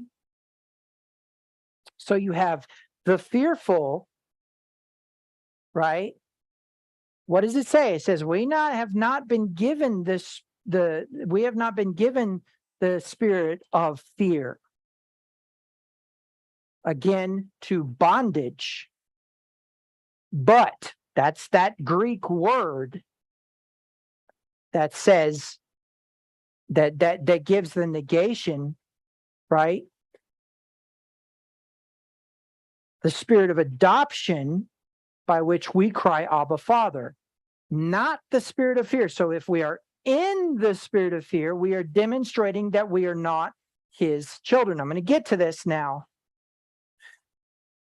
But also the practices of the nations demonstrates that we are not his children, and Yeshua even made that distinction. Now, before you get all scared, because I know that's probably what's happening, you're probably going, oh gosh, every time I have fear, I'm not God's son. That's not what I'm saying. What I'm saying is what your brain is doing. So it's not the status that you're affecting. I'm going to prove that to you here in a minute. But it is instead your opinion about the status. Okay? All right. Now, remember, the orphan does not have provision, protection, and instruction, right? They are fatherless. They are not sons of God. The Gentiles are not the sons of God.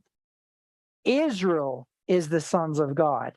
Now, out of the Gentiles comes the adoption, because the fullness of the Gentiles is in Ephraim, who was adopted by Jacob into the house of Israel. Ephraim is the northern kingdom's ruling tribe, and is exiled, divorced, right? Who Yahweh said he would bring back. I will betroth you to myself, he says in Hosea. And so now we understand that Israel is the bride of Yeshua. Israel is the bride of God. But now what we understand is Israel is also the sons of God. And so when you are grafted in to the actual root, which is Yeshua, you are a son of God. There's a reason why this is important. We're going to get there. So now what we need to understand is if there's a distinction made between the nations, Israel, right? And there's a distinction made between the Jews and Israel, then we need to understand that there is a plan for all three groups. What does it say? Behold, I'm making a new covenant with the house of Israel and the house of Judah. The new covenant is for Judah as well. The distinction between Judah and Israel is the adoption. Okay? Because Israel is represented by Ephraim. You want proof? Go read Ezekiel chapter 37, starting in verse 15. Now, there's a few reasons where this really starts to build on this foundation that I'm building here. And I know I've taken a long time to get here, and we still have a ways to go. But the principle is that if you are a child of God, then you do not have the spirit of fear. If you are a child of God, you do not practice the customs of the nations. Those two are synonymous and true of each other. But now we're going to take it a step further. What was the reason why? I want you to look at this is right here. This is what I would like to call the anti-Torah climax. Somebody who does not like the Jews, does not like the Christians, does not like the Bible, will use these verses right here to claim that God is unjust.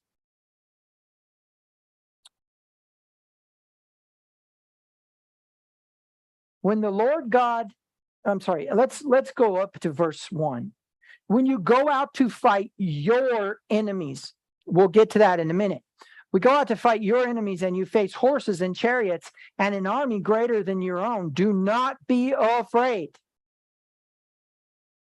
When you go out to fight your enemies, do not be afraid. Yahweh, your Elohim, who brought you out of the land of Egypt, is with you. When you prepare for battle, the priest must come forward to speak to the troops. He will say to them, listen to me, all you men of Israel. Do not be afraid. As you go out to fight your enemies today, do not lose heart or panic or tremble before them. For Yahweh, your Elohim, is going with you. He will fight for you against your enemies. Now watch this. Then the officers will address the troops, blah, blah, blah, blah, blah. Is anyone here afraid or worried? Go home, right? And then when they're finished speaking, they will appoint unit commanders. So after they get rid of the fearful, then they'll appoint unit commanders. But now watch this. As you approach a town to attack it, you must first offer terms for peace. If they accept your terms and open the gates to you, then all the people inside will serve you in forced labor. Oh, there are people that love to have a heyday with that. But if they refuse to make peace and prepare to fight you, you must attack the town, not with fear. Do not be afraid. You must attack the town. This is a commandment, an imperative, right? But then it says, when Yahweh, your Elohim, hands the town over to you, use your swords to kill every man.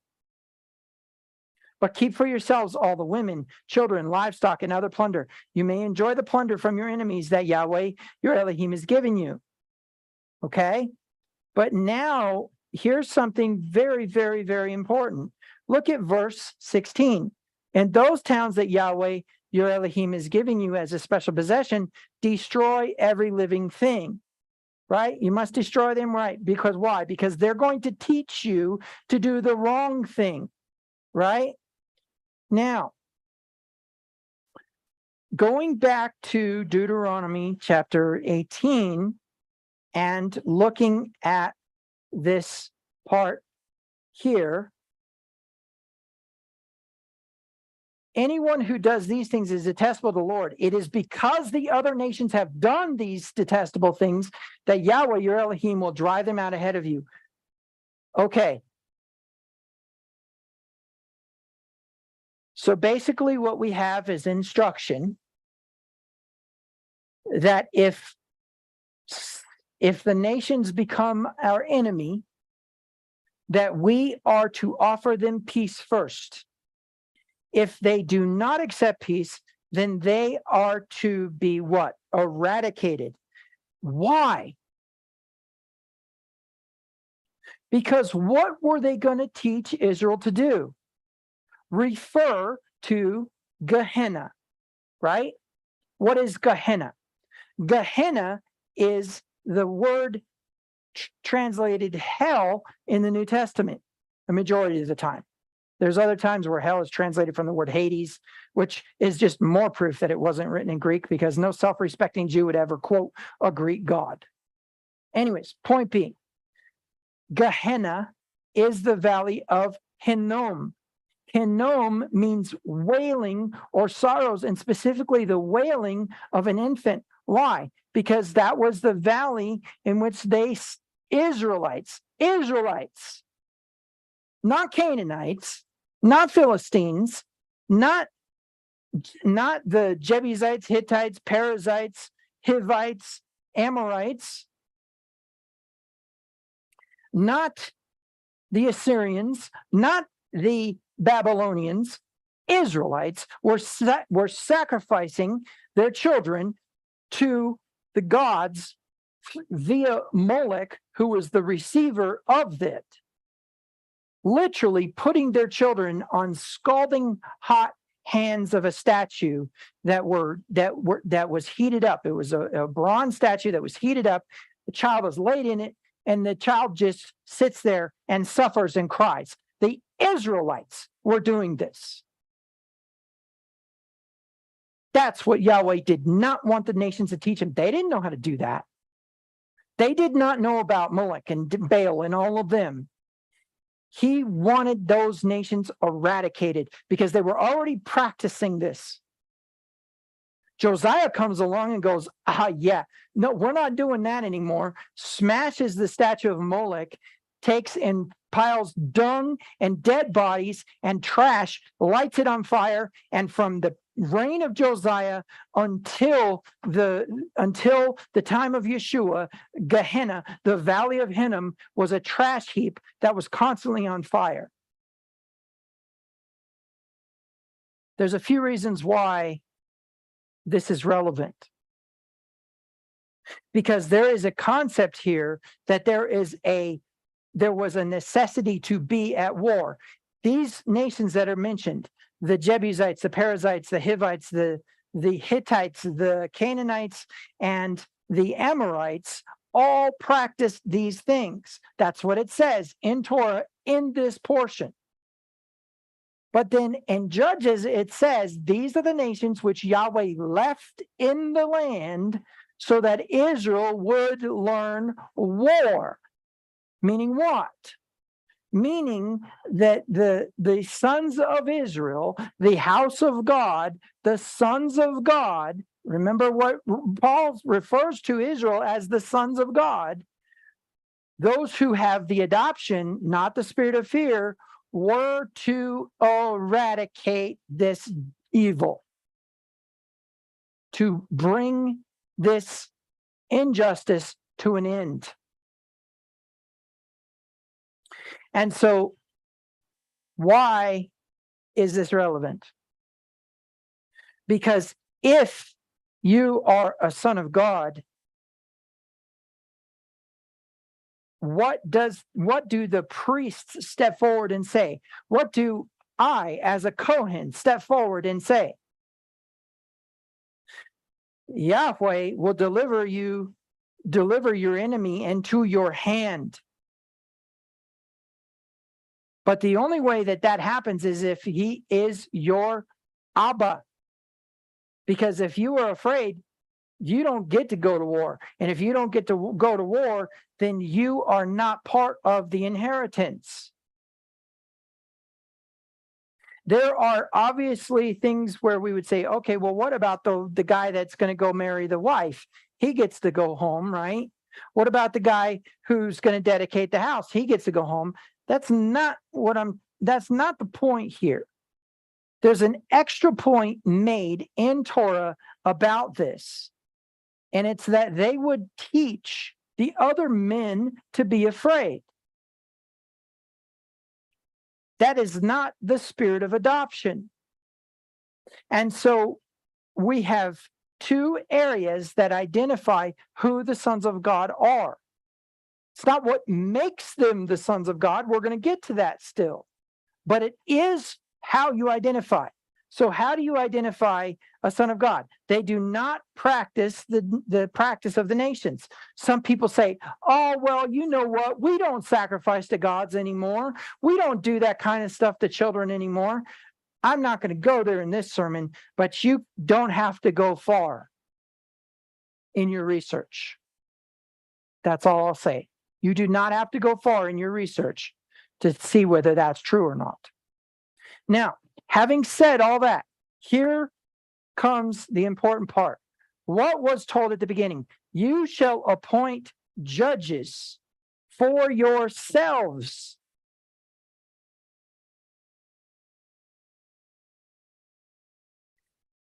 And it shall be impartial. There shall be an equal distribution of what? Of consequence and reward, which is evidence of what? Righteousness. Now we can get to the point. He made him who knew no sin to become sin for us, that we might become the righteousness, the equal distribution of God. And therefore, that's what causes you to become adopted. He made him who knew no sin to become sin for us, that we might become the righteousness of God.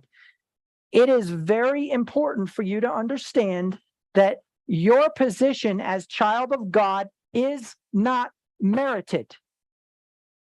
It is not merited, and in addition to that, you cannot add nor take away from that identity.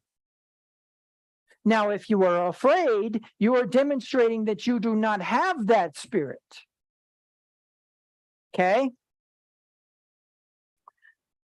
And as such, you therefore are what? An orphan. But remember, you cannot add nor take away from that status. Remember, man does not have the of, doesn't have the possessive. It doesn't have the dependence. It doesn't have the promise. The priests go before the army and they say, don't be afraid, because God is going to deliver them into your hands. That's a promise. The sons of promise are the sons of God. Therefore, the evidence that you are a child of God is that you are not afraid, but that you are demonstrating that Yahweh is dependable. Now we'll go to the other side and say the evidence of a son of God is obedience to the customs and commandments of Torah, not the nations. I do not have to tell you what the nations are practicing today that you are not supposed to be practicing, that you do practice. And so the point that needs to be understood then is, how can there be an actual impartial judgment of yourself? Remember, for yourselves, right? So there's an impartial judgment of yourself. And now we get to the point. The point that's simple, but difficult to maintain. We go through our lives. When we encounter adversity, we immediately begin to form a committee in our brains that accuses us of all the stuff that we've done wrong, and that's why it's happening to us. And when we encounter something good, we in our minds say, oh, that's because I am not an adulterer. I am not a murderer. I am not like this sinner, right? This tax collector. Thank you, God, that you have not made me like that, right? Thank you, God, that you have blessed me with with with with honor and prestige because I am obedient to all the commandments.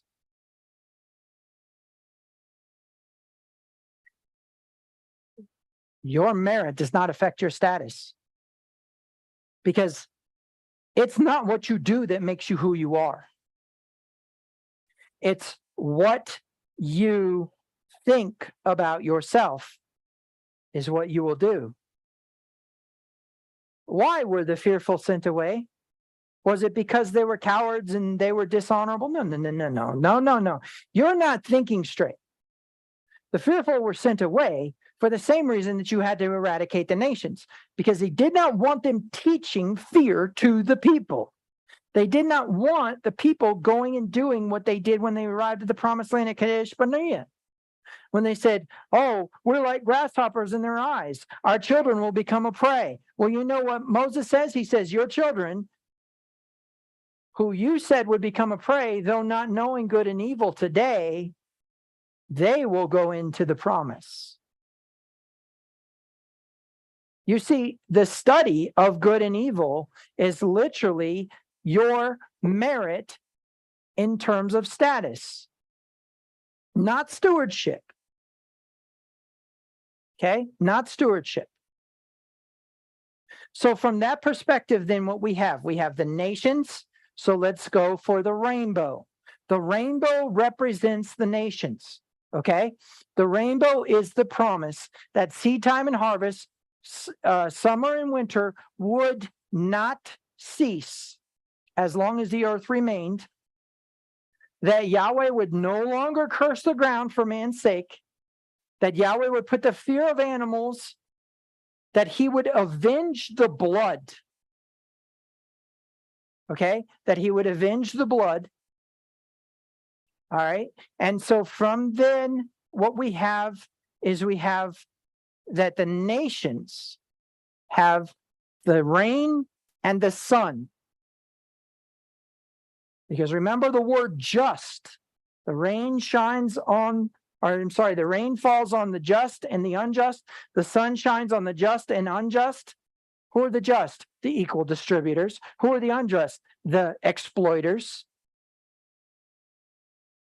Okay. But now we have a distinction being made with Israel, where you'll be the head and not the tail. You will have this and you will have this and you will do this and you will do this, right? You will have these things if you are dependent upon me. Trust the Lord with all your heart. Lean not on your own understanding. Trust in the Lord and do good. Dwell in the land and feed off of his faithfulness. So from that perspective, then what we find is that fear is a belief that he is not dependable. And if he is not dependable, then what you're saying is that I can't trust that if I'm a baby and I put my mouth on that breast, that milk isn't going to come. Remember, fear is an imagination about the future.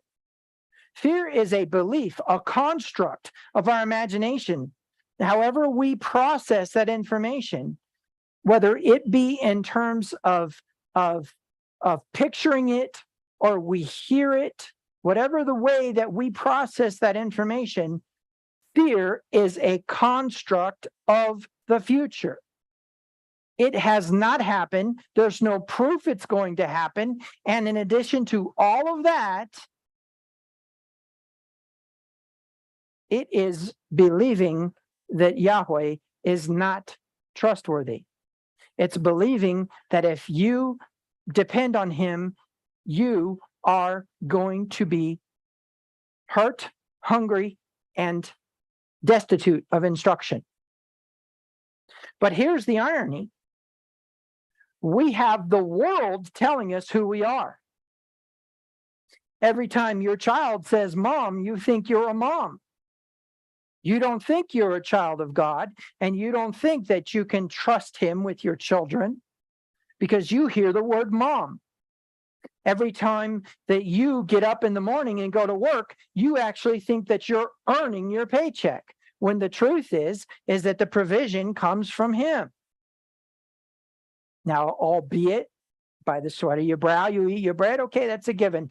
You do have to labor or endeavor in order to make money. I get it. But the point is that came only because of his provision. So we need to understand that it is the orphan who does not trust God. It is the orphan who is fearful. Now, Yahweh says, get them out of the war because they will teach the rest of the people to be fearful. What does that mean? That means when you confess your fears, guess what happens? You project upon others those fears. You teach them how to be afraid. Okay? Which is the same problem as the nations teaching Israel how to worship other gods. Now, the reason this is important is because when you start to make a judgment about your identity by saying, oh, this calamitous thing has come upon me. Look what happened with Hezekiah. This calamitous thing came upon him. He just saw during his reign, Israel gone, right? Done. And here comes the Assyrian Empire trying to attack him and getting, going through what's going on. And literally the guy stands outside the wall of Jerusalem and goes, hey, you morons, and specifically you guys who take a leak, right? Men, don't trust Hezekiah and don't trust your God, because they did not, the gods of this nation and this nation and this nation did not deliver them. And why would he deliver you? Why would he deliver you when he didn't even deliver Israel? Identity. Don't trust. Spirit of fear, not the spirit of adoption. Why is it so important? It is so important because it is a very difficult thing to maintain it when the rest of all the information around you is saying that you are not a child of God. But let me tell you who is the greatest at doing that. You. And that is not judging with impartiality. That is judging with partiality. You are treating you, and you are identifying you as the wrong person. So you can run your gums all day about how you're a Christian and you believe in Christ and how you're saved and all this other stuff. But the truth is when you begin to demonstrate that you do not have the spirit of adoption, either through the customs of the nations or through the fearfulness, you are demonstrating that that's not true. And you can do that all day long and it doesn't matter. But for the person who hopes that they are that, I will tell you, those people need to hear that they are. You need to hear that you are a child of God. And the moment you believe that you are some other identity, the moment you believe that you are some other thing, you lose that identity like that. And I almost guarantee you that every single time that you lose your identity, every single time that you dismiss the truth of the promises of Torah, and you dismiss the meritless opportunity and status that you were given by Yeshua, you have demonstrated fear. I can almost guarantee that every single time that you're afraid, you are not trusting Yahweh. Don't get me wrong. Fear is a very real process, but it is a construct about the future that has within it an ideal that you can't trust and depend upon Yahweh.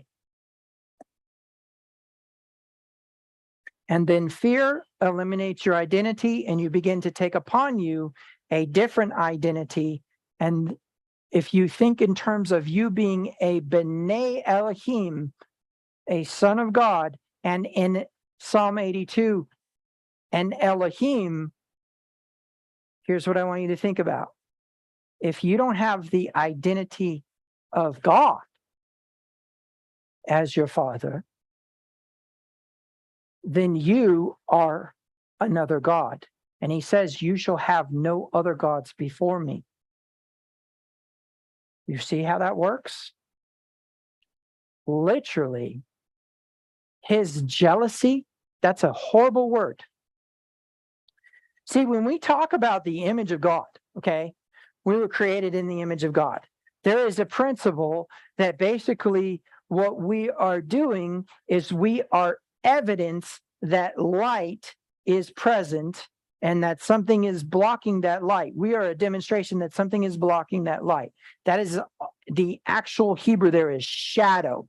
And whenever there's a shadow, it's because something is blocking the light. Okay. And so from that point of view, then we can understand that anytime that it says we're the image of God, we are evidence that the light is present. Okay. Something's blocking it, but it's evidence that the light is present. And therefore, the attributes of Yahweh Elohim, the intensification of all power in the universe, are ours. And so what is it? What does it say his identity is? He is a jealous God? No, in the Hebrew that's kinah, which of course comes from the concept of a strong gathering or a cohesive gathering, a strength, right? A closing in and protecting. That is the word zeal. It's the idea of feathers of wings of a bird covering over their young, right? He who dwells in the secret place of the Most High shall abide under the shadow of the Almighty forever. But the principle is that in that what we see is provision, protection, and instruction. As a result of that, the word zeal is not jealous. He's not a jealous God. He's a zealous God, which means what? He wants to protect you. And so when you have another God before him, which is a false identity of yourself, that's not B'nai Elohim. That's not a son of God. That's a separate God, Elohim, right? He says, I am zealous. I will protect those who what? I will protect those who are dependent on me, who are my sons. And if you are my sons, then I will give you provision, protection, and instruction. And I'm dependable. And as an action of being a child of God, you activate that. You accept and receive that dependence. But if not, then you are another God before him. And what does he say? He says, I want you to eradicate those who worship other gods. I want you to remove those other gods from the land. Therefore, we know that that from that point of view, we turn into enemies of God, as it were. Okay, so the reason why that's important is because when he says, I am zealous, I will protect Israel, he's going to remove you so that you don't teach fear. Guys, this is serious. And I understand, listen, like I said, man, fear is a very real thing. It's a very difficult thing, and it's a very difficult process. I had somebody today say, I was afraid that God wasn't talking to me anymore. Or I was afraid that God wasn't kind.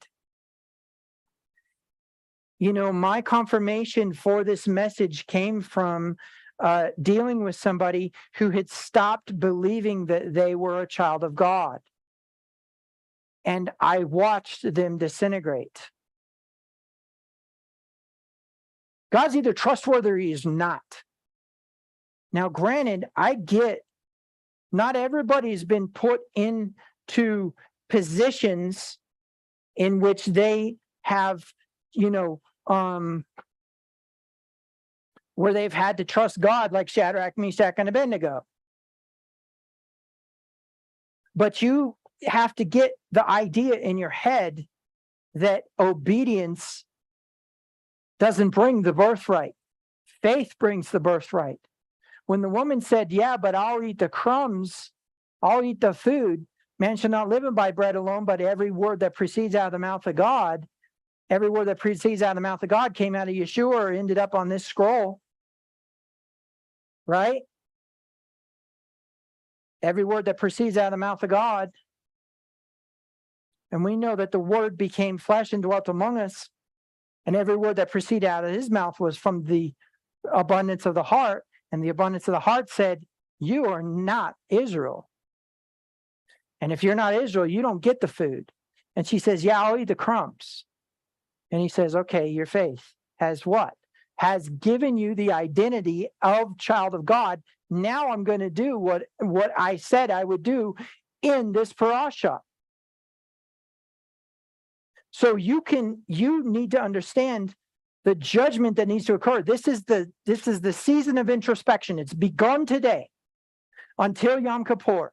This is the time of making judgments about yourself. But you need to look in terms of what? You need to look in terms of what he exposes and what he wants you to repent for. Yes, amen. But that does not change your status as a child of God. You can be in a very, very disobedient state and still be a child of God as long as you understand that that disobedient state did not mess with your merit. It's almost impossible to think that way. But when it comes time for his protection, when it comes time for, remember, Israel's, in the nations, or I'm sorry, not in the nations. Israel is dwelling among the nations they were supposed to cast out in the book of Judges. And what happens? They start to go after other gods. Yahweh turns them over to that nation. That nation begins to oppress them and eventually possess them. That nation is worshiping a demon, causing the Israelites to have to worship demons. And what? They cry out. Yahweh sends what? A deliverance of angels. Angels come and just rip through Midian and start destroying everything around them. And now all of a sudden Israel's free again? No, Israel has to deliver themselves. Why? Because they made the choice to go there in the first place.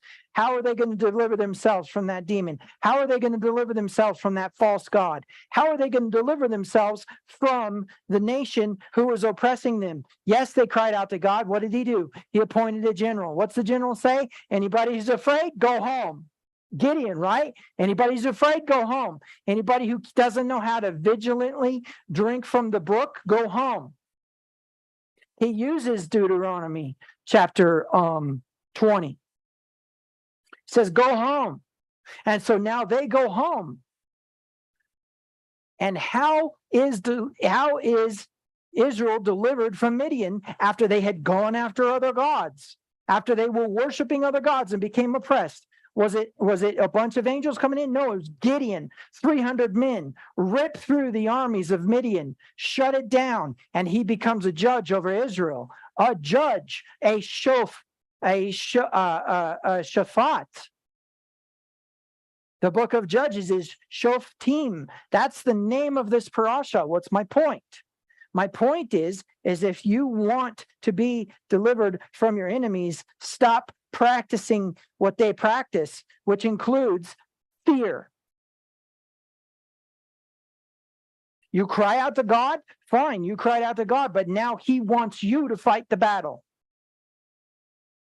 Now, learning how to fight that battle, learning how to be offensive in your spiritual warfare, learning how to be effective in your thinking is going to require you to have and maintain your established identity that Yeshua gave you when he made him who knew no sin to become sin for us, that we might become the righteousness of God, whereby we do not have a spirit again of fear to bondage. Bondage to what? To those demons. Bondage to what? To those nations of fear, but of adoption by which we cry, Abba, Father. The adoption was made available so that there would be meritless status. It is not the son, it is not the blood of Israel that makes them Israel. It is the children of the promise by which they are called children of God. Romans 9. And so as a result of that, what we have is a need to maintain our identity.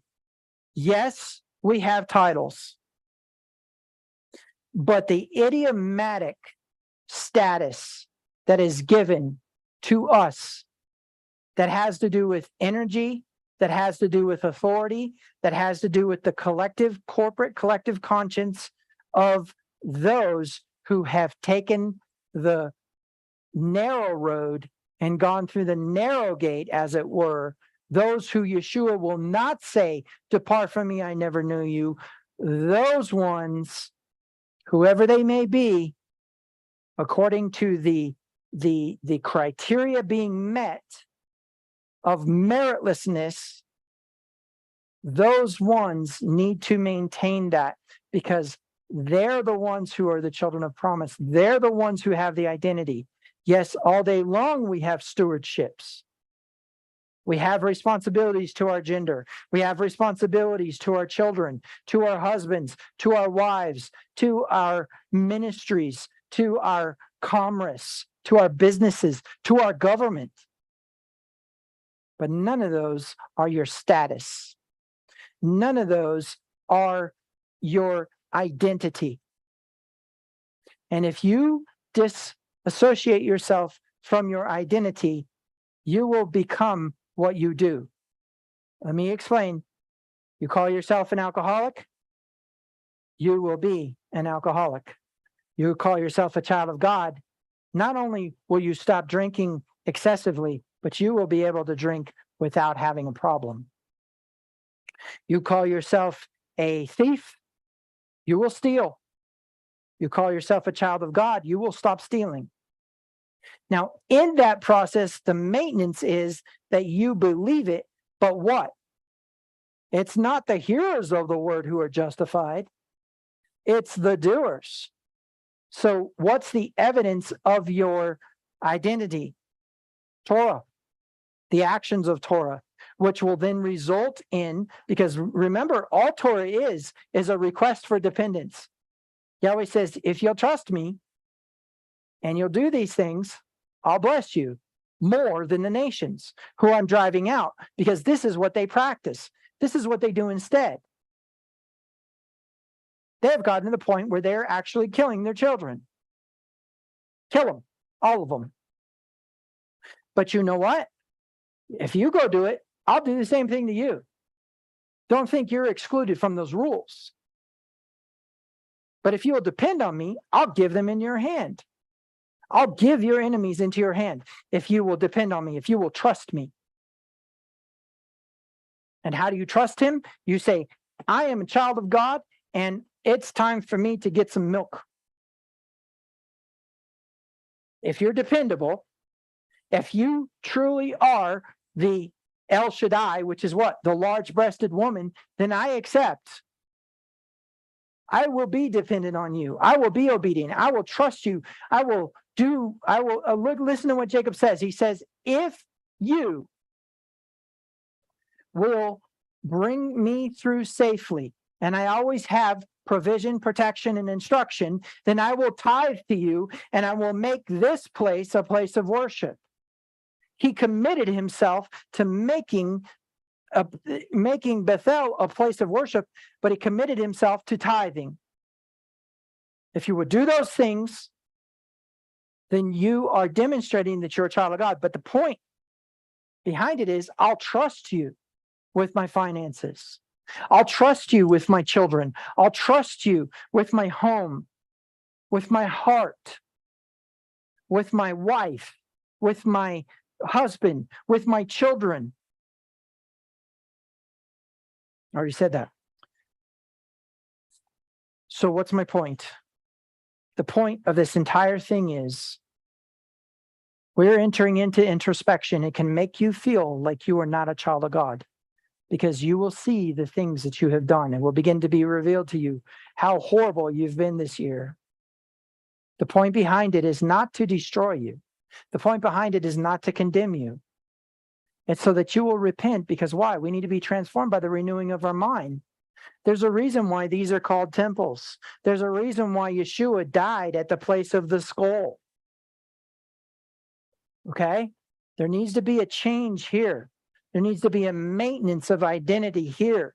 There needs to be a lack of willingness to receive and accept information that's coming in that is contrary to what I just taught you.